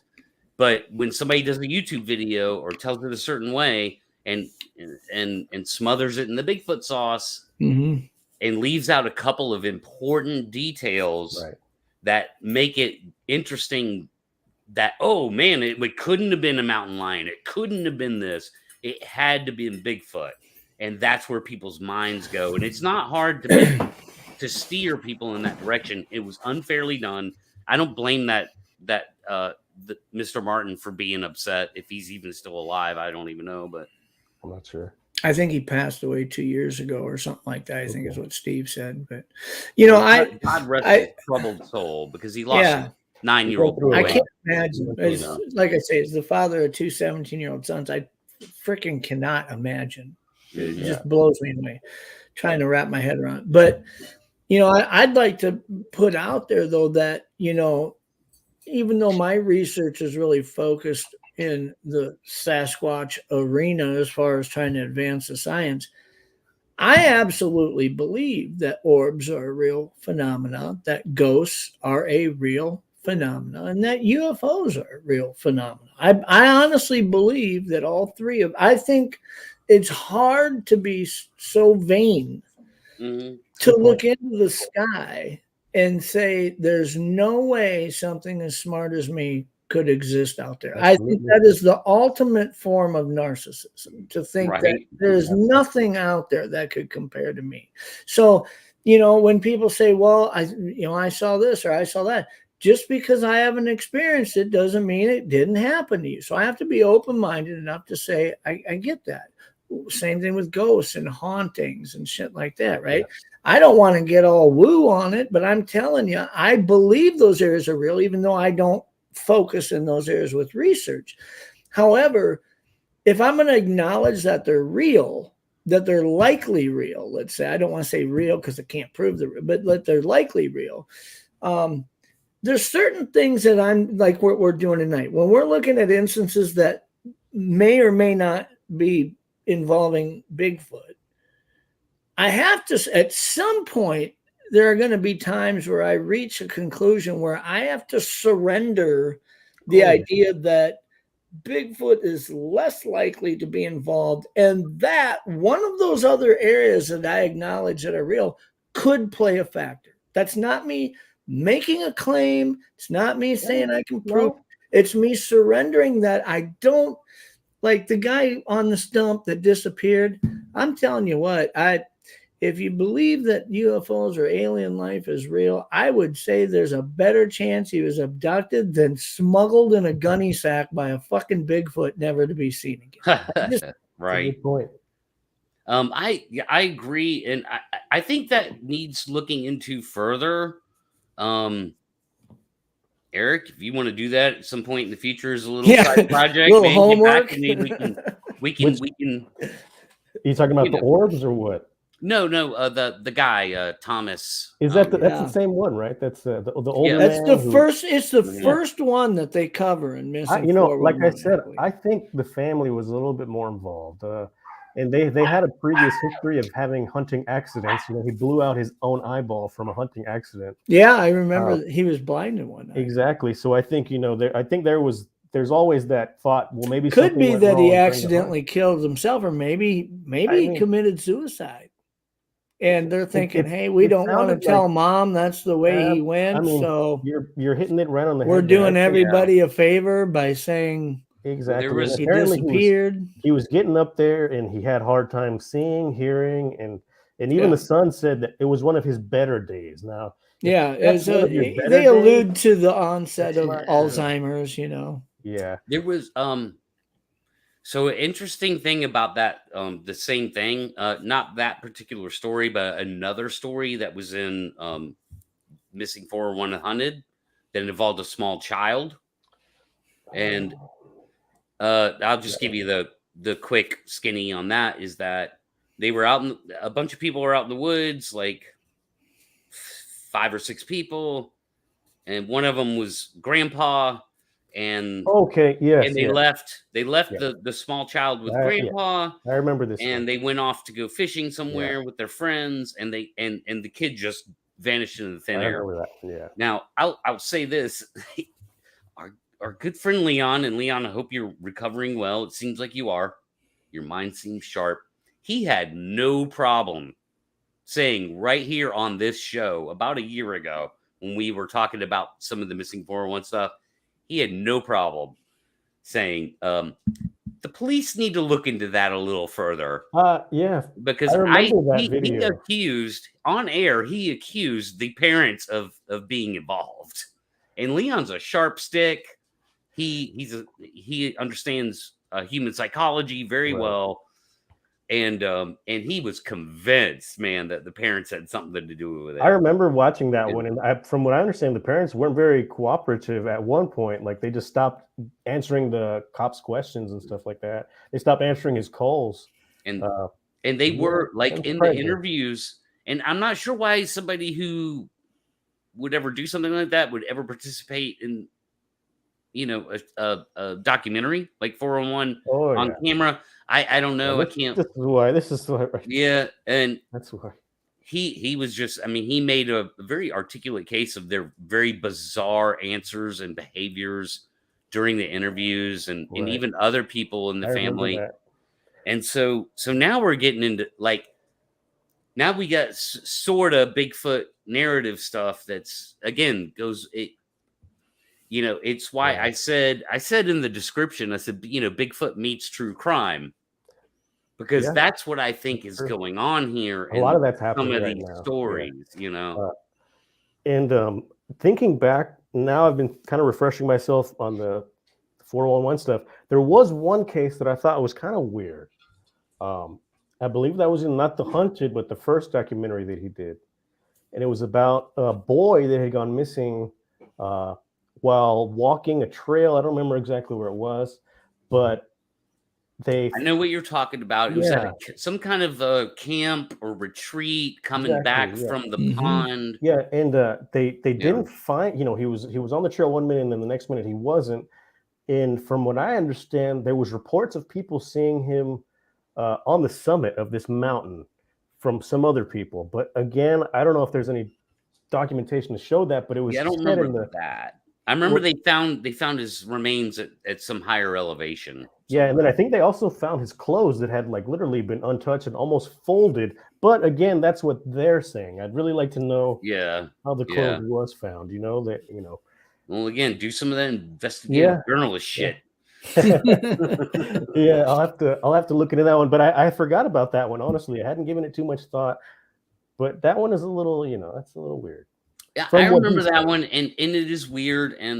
But again, to that, I say the anomaly of weird stuff happening that we don't know is just simply that we don't know. Yeah. And those anomalies should happen of just things that nobody was there, nobody actually saw it. Right.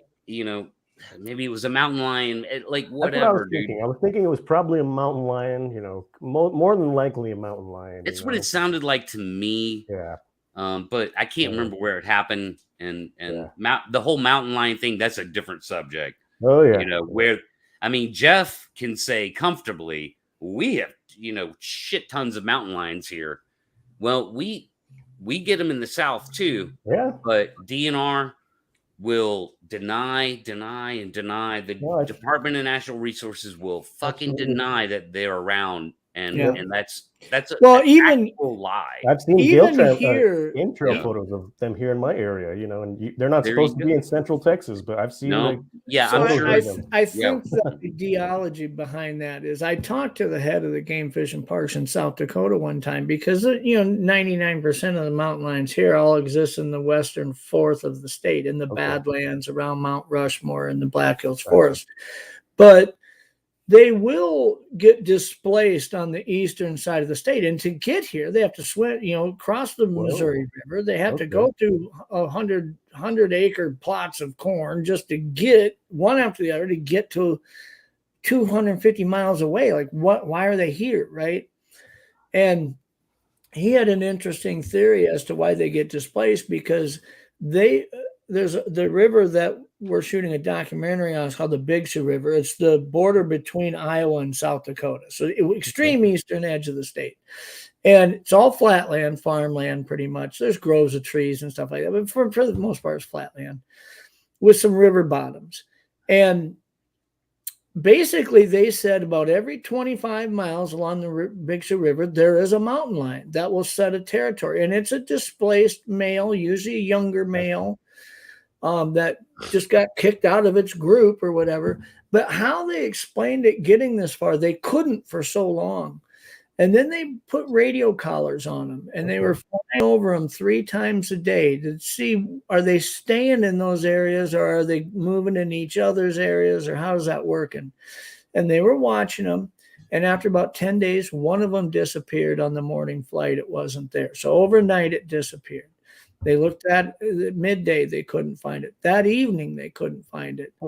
The next morning, when they didn't find it, they got a call from the Kansas DNR. Now, you got to understand, it would be 150 miles to get to the northern edge of Nebraska from this point. And then you got to get all the way across north and south, 200 miles across the width of Nebraska to get into Kansas. So we're talking like 440 miles. That's insane. And in 24 hours, this thing had gone that far. It was killed on a set of train tracks in Kansas. Wow. And they retrieved the body of it, did an autopsy, and found out that it had an abscessed molar. Now, I don't know if any of you have ever had one of those. I did. I had on a Friday night, I ended up getting an infection in a molar. It drove me so fucking insane. And if I was walking around full time, it didn't bother me. But the moment I sat down, and I'm telling you what happened was a Sunday, I pulled it out. I mean, I didn't really pull it out. I took a screwdriver, wrapped a washcloth around the end of it, and on the freaking counter and knocked it out of my mouth. And it was immediate relief. Tom Hanks it, huh? I couldn't handle it anymore. I was literally, I 2 nights without sleep. I was losing my mind, right? Yeah, dude. I don't blame you. I knocked it out thinking I'd rather have it gone than go through this one more night, right? Yeah. And so I understand the kind of pain they deal with. I also know that when you're moving around and your blood flow is going, you don't feel the pain. I mean, when we get a headache, we take aspirin, right? Yeah. They're saying their theory is that this mountain lion, when it had an obsessed tooth and was dealing with that severe of an infection, that it would start running, and it would run and run, and it wouldn't hurt. And when it'd stop and sit still or lay down, it'd start hurting and it'd start running again. And that it just kept doing that till it was just displaced. It just, the only thing it could do was run. It was losing its mind. That's interesting. And that's how they explain that it covered 440 miles in like 21 hours. Now, I'll be honest with you. It's a pretty freaking good theory. Because I don't see another theory that could be plausible to explain it. It just doesn't make sense. So, you know, when we say, hey, look, we aren't supposed to have mountain lions here or whatever, I get how they end up in areas. The other thing is but when they were talking about the mountain lions on the Sioux River, I never read articles about it, right? I mean, you'd hear about it. This farmer said he had a mountain lion killing some of his hogs or whatever, you know, and we're like, oh, well, why isn't that on the news? Because when the DNR goes out and investigates it, and I found this out from the head of the South Dakota DNR, they don't release it to the media because the general public will overreact. If they say there's a mountain lion that was seen on the edge of this HOA community by the Big Sioux River, nobody will let their kids out. Nobody will let their dog out. I mean, people will just overreact. Well, it's easier just to not talk about it and let people live their lives because it's likely not going to bother anybody anyways. That's the way they approach it. So when you say, well, they're not real common here, and forever they didn't admit they were there. New Hampshire's the best example of that, up where Alex is. For 13 years, the DNR absolutely denied that any mountain lions were in New Hampshire, that it was physically impossible for them to be there. That's the position they took till somebody had one on a game camera and it's fucking clear as day. And they came out and confessed, well, we've got footage of them too. We've had it. We didn't want people to overreact.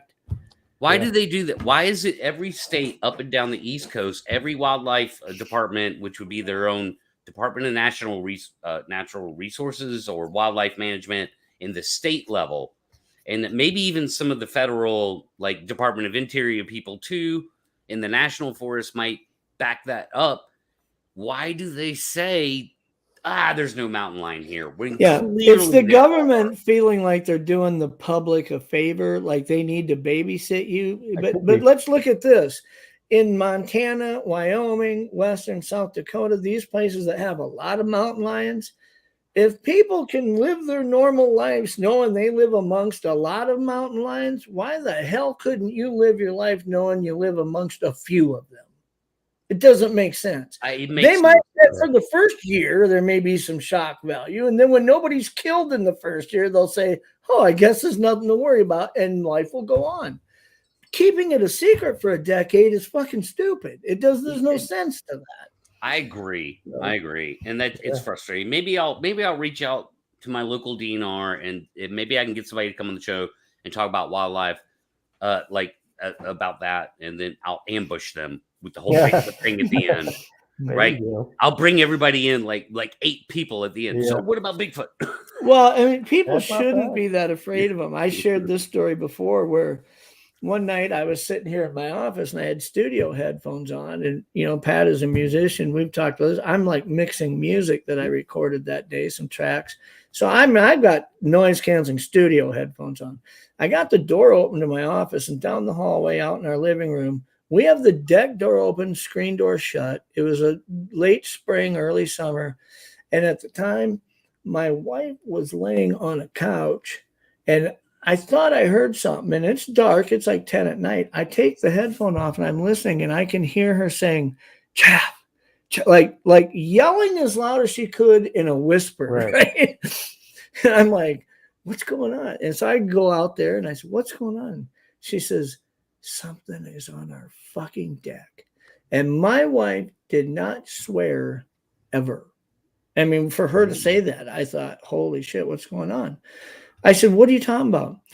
We have a cedar deck that I went 2 years in a row without putting waterproofing on. So it started to get a little dry and cupped in the decking boards to where if me and my, at the time, 5-year-old sons would go out there, they could walk around on the deck, wouldn't make any noise. But if I was out there and took a step, it'd go creak. Yeah. Just enough for those edges and boards to settle down. So I said, what's going on? She says, I can hear something like stalking up the deck. It goes creak. And then it sits there for like 20 seconds and goes creak. Like it's just slowly taking steps. So I go in my room and I go get my Agent KP30, 45. And she's like, what are you going to do? I said, you're going to flip the light on the deck while I open the door up and step outside. And she goes, what if it's I said, I think there's probably a mountain lion out there. I really felt that was the case because we had a little cat and the screen door shut and maybe it smelled it or maybe it was curious, right? I said, I think there's a mountain lion on our deck. She goes, you're going to go out there with your gun? I said, well, I'm not going to have to shoot it. It's going to run away as soon as it sees me. She goes, what if it's a person? I said, if we have a person on our deck, we got a bigger fucking problem than a mountain lion. I will shoot a person. Yeah. I probably won't shoot the mountain lion. Mm-hmm. So, when you look at that scenario in itself, we should be more afraid of each other than we are of mountain lions. The DNR doesn't have any reason not to be honest. Yeah. Another animal that is said to be here in my area that I don't know if we have the DNR or what it's called, but whatever the wildlife people here in my area says it isn't here, but we have sightings all the time for, and actually killed, I think, 2 dogs last year is alligators. We've had reports of alligators. What? Yeah. And last year, I believe, to be clear, your area is Central Texas? Central Texas. They've actually found an alligator in Town Lake, which is right in the middle of Austin, and they had to cull it, because it's one of those fringe areas. Now, what is that about? I wonder. And they're claiming that there are no alligators in the area, but I want to say it was last year, maybe even earlier this year, 2 dogs were killed by alligators that were in a I think it was like a pond or golf area, something like that. And there's always reports almost every year of alligators being found in the Colorado River here or the Guadalupe River here close by. I think it could be a case where somebody's in Mississippi and they've got a 8-inch baby alligator. So cool, let's keep him. And then when he gets to be 2 foot long, they're like, oh, fuck, we got to get rid of him. It could be. Just like the Florida infestation started. Yeah, but I mean, it's like every year though. It's like or that or it's an exotic common or not. Yeah, an exotic pet. That was released. Yeah. I think that when you start seeing it as weird. Just like really sparse, and then all of a sudden it's like, man, it seems like it's getting more common. You are on the onset of an exotic pet infestation. People like the iguanas in Florida. That's very strange, man. Yeah. Well, I mean, Texas are indigenous to East Texas, kind of where the Louisiana side. There's gators in Texas, but to have them all the way in, the hill country, that's Central Texas. Yeah. And again, there are numerous accounts of people seeing them in Town Lake, and last year it killed 2 dogs, but it could be this exotic animal thing. Or it seems like it'd have to be released there. I just refuse to believe that an alligator migrated 250 miles from Mississippi across. But again, that's the same thing with your hill country. That's the same thing with your cougar thing. If you were to tell me without having the, data, it traveled 400 miles. The only thing that makes sense with that is that, a cougar cranked up at full speed is probably ranging 35, 40 mile an hour, whereas an alligator, is even built boat to travel that far, Right. Oh yeah. I mean, they spend most of in their 8 time months, still, if maybe he'd make a mile a day, I don't know. Yeah, But it's a thing.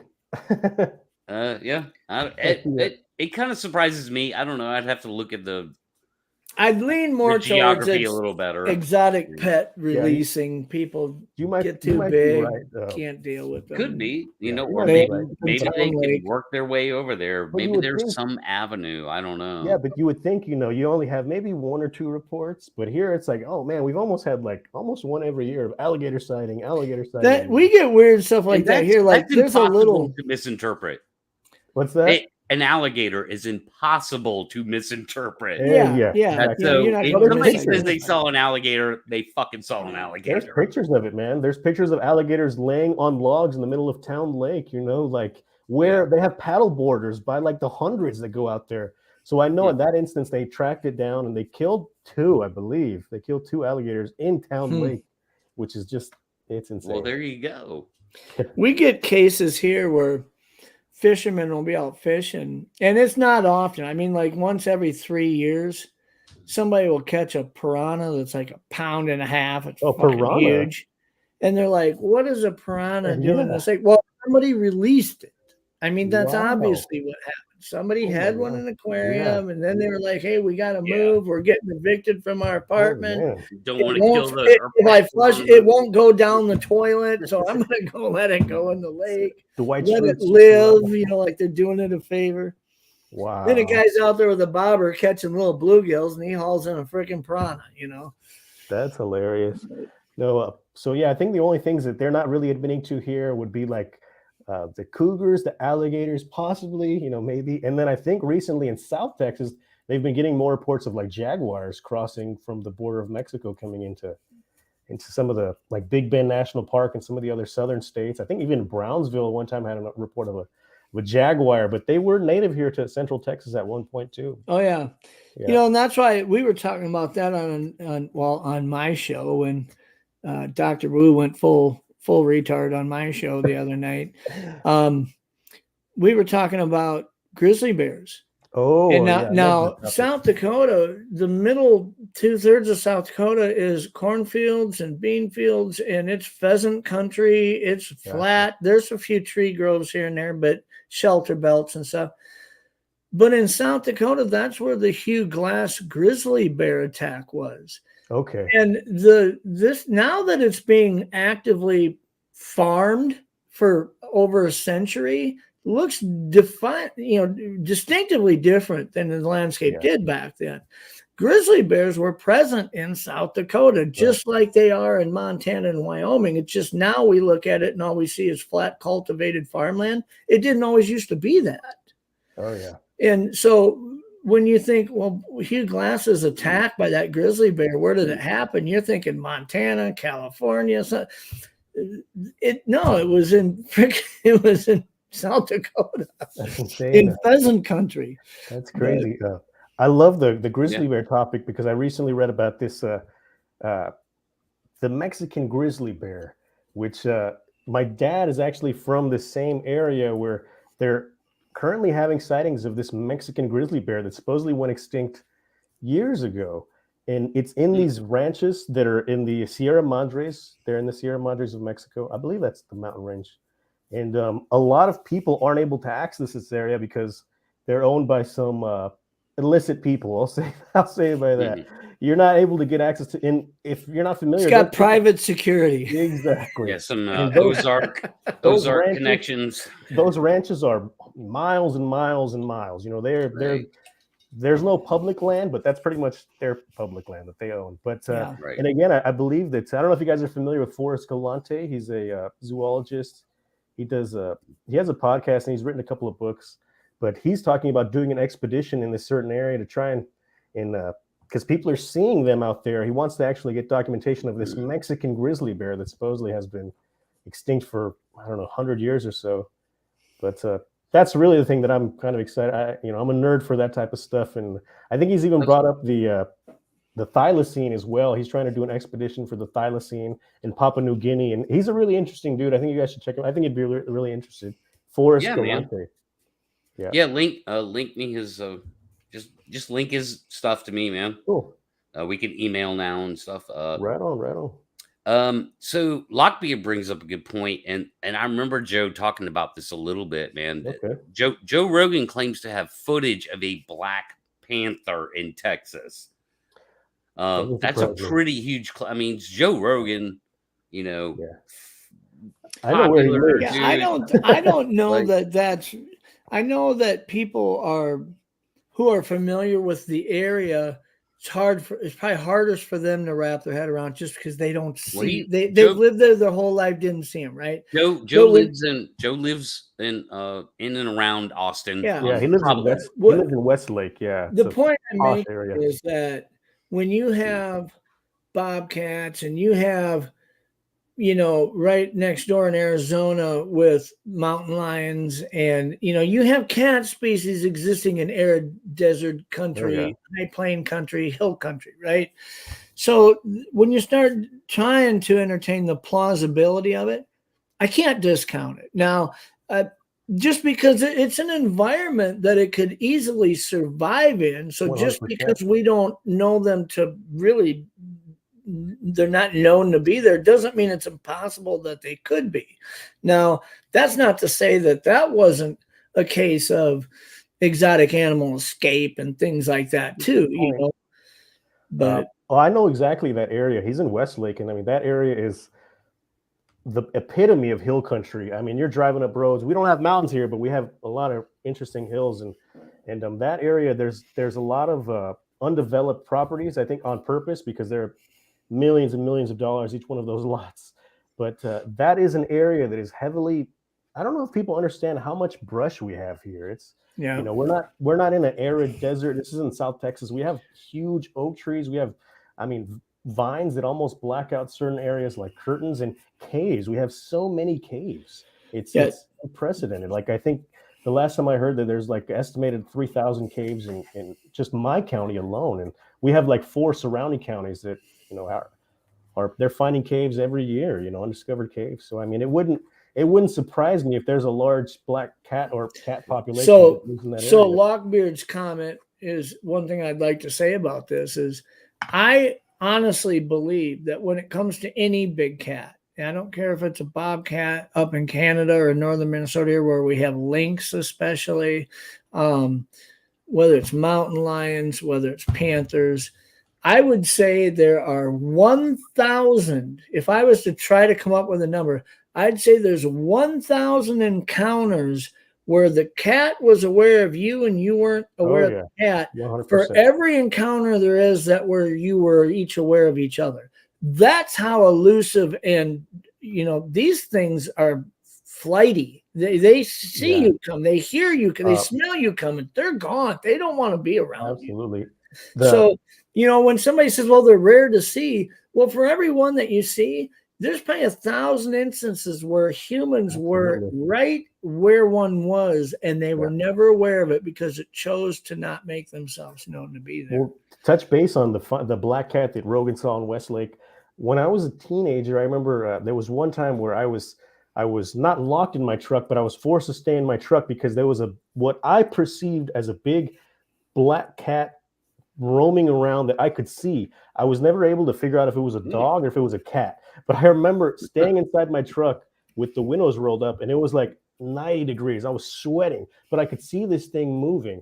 Now, I don't know if it was a cat or if it was just a big black dog, but it was big and it was black and it was just sniffing around the area. And again, like I stayed in my truck for like 2 hours just watching this thing kind of roam around the neighborhood. I don't know if it was a dog or not, but it's a pretty powerful statement that it scared you enough to sit in your uncomfortably hot truck for 2 hours. Absolutely. Like, I don't imagine being in that situation and thinking, oh, that's a dog. Yeah. Like it would have to be an aggressive dog or something that actually attacked you, a dog that attacked you. And the way it was moving was like really odd. Like it was looking for something almost. Like it was just like kind of darting around all over, the area. And I live right by the Brushy Creek here, and they've had sightings of cougars in the area. But yeah, I don't know. That's just one thing that I thought back to. Yeah. Well, that it's interesting stuff. I mean, Big time, man. because I mean, we're not even talking about cryptids here. We're talking about known animals that just Right. shouldn't be where they're Right. seen. So that's kind of interesting. I could say this: we don't see moose in Georgia, so Yeah. like we never had a moose sighting, but we've Right. had African lion sightings. You know, so That's weird. Again, I think you're That is probably weird. looking at exotic pet escapes or releases. Probably have to You know, I figure out what agree. the laws were as far as It would that. have to be. I mean, if it was an actual African lion that was being seen, the Yeah. only thing is that it's a African lion that shouldn't be in Georgia, and he's either That's was insane. released or escaped, right? Like Right. it and didn't I think it that didn't even paddle across regardless the of ocean to get here, right? regardless of how he got there, I don't think you're going to see him get much more north of there because I mean that's simply just a species that, you know, if it was up in Right. Ohio or Michigan where it's snowing 5 months a year, it just doesn't survive in those areas. So I mean it probably Well, it can't. reaches there's North Georgia and says, I think this is as far as I'm gonna go, you know. right. Well, African lions are exclusively open plain predators. Yeah, So yeah. they Right. could They never don't do well in survive. cover. They Well, they could never survive in anything else. you might be able to find, some type of news reports reporting, hey, missing lions or whatever, because that happens. I know here in San Antonio, 2020, there was an escaped tiger, and I remember I was in San Antonio the weekend it happened, so I was just messing with my nephew the whole time. Oh, there's a tiger outside, but they reported it. So I mean, you might be able to track down. Yeah, something I like that. think the problem with that is so many people aren't going to report it because of their liability at that point. Sure. I mean, if they escape because there was a fire or natural disaster, whatever, hurricane blew the fence down, they got out. But the idea of saying, "Hey, we fucked up, we ended up letting half a dozen tigers go." That thing goes out and kills somebody. There may be some civil suits. You're probably not going to be held liable in court, but the civil suits that would come from it, I can see where people would say, look, we just aren't going to talk about this. Well, look how screwed up that industry could be. I mean, the Tiger King documentary, if anything, showed us, besides how extremely entertaining Joe Exotic is, right? It showed us that that industry is incredibly irresponsible. Well, and the other thing that we learned was when that chimpanzee that was being kept as a pet, that woman's friend came over, and in the driveway, this chimpanzee ripped her fucking face off and killed her. Terrible. And I know this is crazy, but when I was young, right when I got out of the military for the first year, I worked for, I don't know if you guys have them, Chemlon, the fertilizer place that fertilizes, called Chemlon. Yeah. Mm-hmm. I worked for there as a manager. So I had a guy call me one night and said, can I get an estimate on getting like multiple fertilizer treatments on my yard? And I'm looking at the map and he's just outside town. He's got like 4 acres on an acreage. And I thought, shit, this is going to be a big dollar sale. So I said, I'll be there at 7 a.m. to measure it. He says, nobody will be here, but leave the estimate on the door. I pull up in my truck. I get out with one of the measuring wheels, that click, click, click when you measure. Yeah. And I had a clipboard. I'm wearing khaki pants and a Chemlon golf shirt. And I always started measuring at the back side of the property towards the front. So I walked to the very back of the property. I'm over a football field away from my truck. And I'm walking along, click, click, click, click, click. And I hear, woo!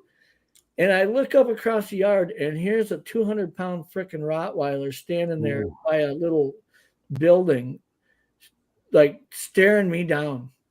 Now, in most cases, if I knew that somebody had a dog, I'd pull up in the driveway, roll the window down the truck, let it smell me. I'd get out and pet it, and we'd be fine.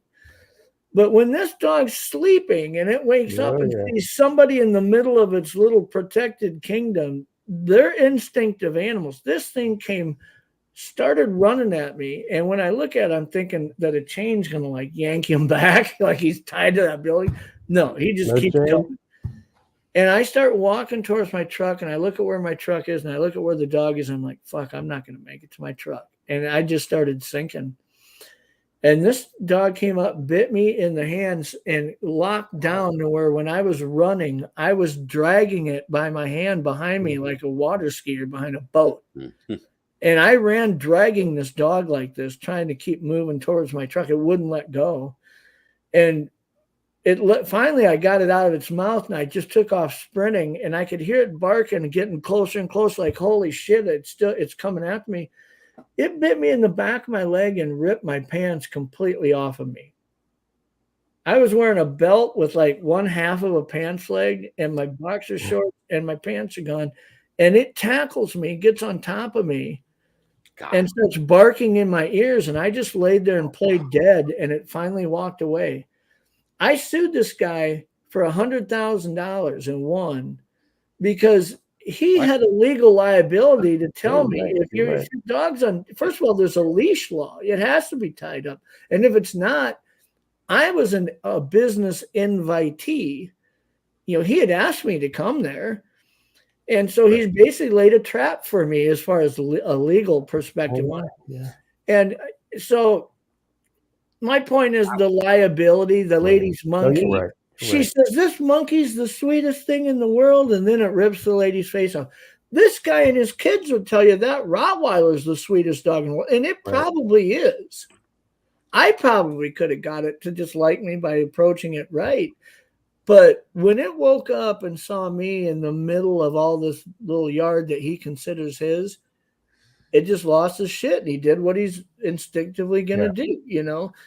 And so that's the problem with tigers, panthers, monkeys, a 3-foot alligator, whatever you have, it reaches that point where you're like, holy shit, I can't really handle it anymore. If that thing was to escape and hurt somebody, you would have legal repercussions coming down, just like the Rottweiler attacked me. Sure. If a panther attacked a kid who lives next door to you, probably because it got out of its enclosure, you're fucked. You're going to get your ass sued. So I think a lot of that just goes unspoken. Yeah, they're like, I'm not going to incriminate myself and say I fucked up and this thing got away from me. So dude, that's an interesting story, Jeff. I want to talk to you more about it. Yeah, I had to have hand surgery because it got to be where I couldn't open my fingers up, and I had to have pulley releases done on my fingers. And the doctor told me, you know, every 10 or 20 years you're going to have them redone. And he's right, because right now it's like I can't get my finger, my pinky to open, and then it's like it triggers open now. But that's all from that dog biting me through my hand. It just that was freaking weird what you just did. You demonstrated that. See, you want to see it? There's times where I have to do it by hand. I can't watch that. Okay, that's weird. Yep. Yep. Okay. It sucks when you're holding a beer and it clicks shut and you go to set it down and you can't let go of your beer and you're like, come on, let go of it. Perfect excuse for your not wanting to let go of your beer, Jeff. And with that, I'll leave it at that. It's time to wrap up, guys. Yeah, I appreciate you. I know you guys are having so much fun. And I don't blame you. Why not? It's squash talk. So before we go though, Jeff, what you got coming up? Well, I've been doing 2 shows other than my show. So on Saturday and Sunday nights, I joined Gemma Jade on her channel, the Gemma Jade channel, and we talk about different, not just. I mean, we choose our topics. The first half of the show, I bring up a topic and we have an open discussion about it. And then the second half of the show, she brings one up. And sometimes it's Sasquatch related. Sometimes it's a ghost experience. It's interesting to get people's takes on it, you know. And like I said, there's certain areas of the paranormal that I will acknowledge exist, but I don't really have a lot of developed theories to explain why stuff happens. So I'm really intrigued by how the chat reacts to some of the stories we talk about. And so we do that on Saturday nights and Sunday nights. And then I have my show on Monday. And this Monday, I've got John Urban coming on, Big John. He's got some personal experience to talk about, but he's also kind of interesting. He makes Bigfoot coloring books for kids. Nice. It's kind of an interesting background. That's weird. I gotta see that. That's a thing. Yeah. That's I guess he sells the shit out of them because it's more than him. This is like, that's a thing other people do too. Never heard of that. All right, so Cool. well, Jeff, I look forward to that. And Eric, what do you got coming up on your channel soon? And tell people about your channel, because there's some people maybe here that aren't familiar with you. Well, right on. Well, I mean, if you can see behind me, those are the 2 documentary projects that I completed, and really they're just kind of telling the history of my area. And I got a little slack for it because one of them wasn't really too much focused on Bigfoot. But again, I wasn't trying to focus on Bigfoot. I was just telling a story of what was going on, and there was a little bit of Bigfoot activity that could have been perceived as, other activity. But those are the 2 documentaries, and I've been doing a Sunday show, which is more or less like live research, I guess. We kind of go back into the archives and look for things that not necessarily haven't been touched on a bigger platform, I guess. And that's what I did last Sunday, where I mentioned, the sightings in San Antonio and then the woman that had been impaled and such. But this Sunday, we're going to be talking about the Sabine River, which I think there was actually just a conference in East Texas, and it's around that area, the Sabine River. And I'm going to go ahead and read some reports that were from the late 70s and 80s about that area. So they were interesting, and there's documentation for it. So I'm going to be talking about that. Yeah. Cool, man. I'm so glad you came on tonight. Thanks for having me. I appreciate meeting you properly and getting to know you a little bit here. And now you're my go-to guy for deep investigative stuff. I don't know about that. I'll see what I can do, but yeah. I would just ask you as a favor, hey man, check this out. You might find it interesting. Yeah, I might be in contact with you too, because like I said, I was asked to do the show with Jim, and I'm a little dragged out of my element on certain topics. So if I'm going to do a story on something that I'm not real familiar with, or at least not a story, I should say, but bring it up as a topic and not appear to be a complete dumbass about it, I may call you and say, what do you know about this? Tell me what your background is. I think I think it's a good resource. I think you are a trusted resource. Just by being here and my interaction with you, I'm like, Eric's cool. He can be trusted. Yeah, I appreciate that. And again, everything I try to talk about, I'd like to have some sort of data for. And if we can put some things to bed, some rumors to bed, even better, Well, and that, what comes with this, the good thing is I say this a lot when it comes to really researching something, whether you're researching what's been recorded historically to this point, or whether you're out in the field trying to find something new. Right. You have to, when you develop a theory or you have a storyline, and we're saying, is this true or not, or what? You have to approach it with the same tenacity to prove that it's true as you do to prove it's not true, in order to really neutrally arrive at what you feel is the best explanation. So, you can't go into it hopefully optimistic or whatever, Right on. If there's an agenda, you're not going to come out with the truth usually. Absolutely. And I think tonight we kind of, I don't want to say we put some stuff to bed, but I think we maybe helped some people question a few things that they might have thought was gospel, Yeah, you just jumping to conclusions. I think that's probably the thing that hurts. We talk about what hurts our Bigfoot community the most. And, you could argue that it's hoaxers. You could argue, but I think what really does the most internal damage to us is when people speak factually about things that are simply theories or exactly. Personal experience. I've noticed this a few times. I try to be really careful when I say I'm not saying this is a fact. This is something I've noticed. This is a theory I'm developing. And I come to that theory because I've noticed this and that.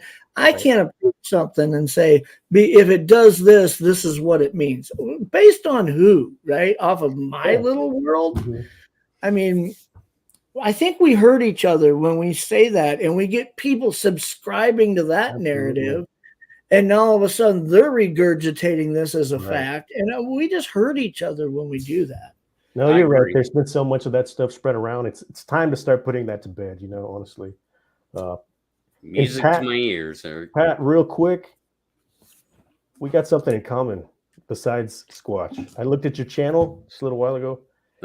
We are both Walking Dead alumni. Oh, you Yes. were on the Fear of the Walking Dead? I was on Fear the Walking Dead. Yeah. Wow. I was on Fear the Now, Walking Dead. how did I know that? How did you know that? Because I know that Fear was shot in Texas, at least at some point. I have no idea where if Fear's still there or not. No, I think they're actually moving to Georgia. Apparently, that's what I read. Because I haven't been on there for a while. Pat's like, I can get back in. That's cool, dude. So you okay? So you were Walker? Was I what? No. I was a hand model for Salazar. I think that was his name. I never watched the series, but Okay. I worked on it. All Yeah, right. I was a hand guy for Salazar. I think his character's name. All right. Okay, that's still interesting to me. So yes, we are alumni. Walking Dead alumni. Walking Dead alumni. Yeah, that's cool. Well, I think there was a lot of good stuff talked about tonight. I'm just gonna do a hard ending here, guys. Yeah, so sure. We'll see you guys later on. Thanks, guys. But I appreciate both of you guys being here. It was a great discussion, and I think there's a lot to build off of there, actually. Yeah, and absolutely. So I feel awesome about tonight's show. Thank you so much for being here. I'm going to wrap it up, guys. Thanks everybody for watching. Thanks for being here. We'll see you next week.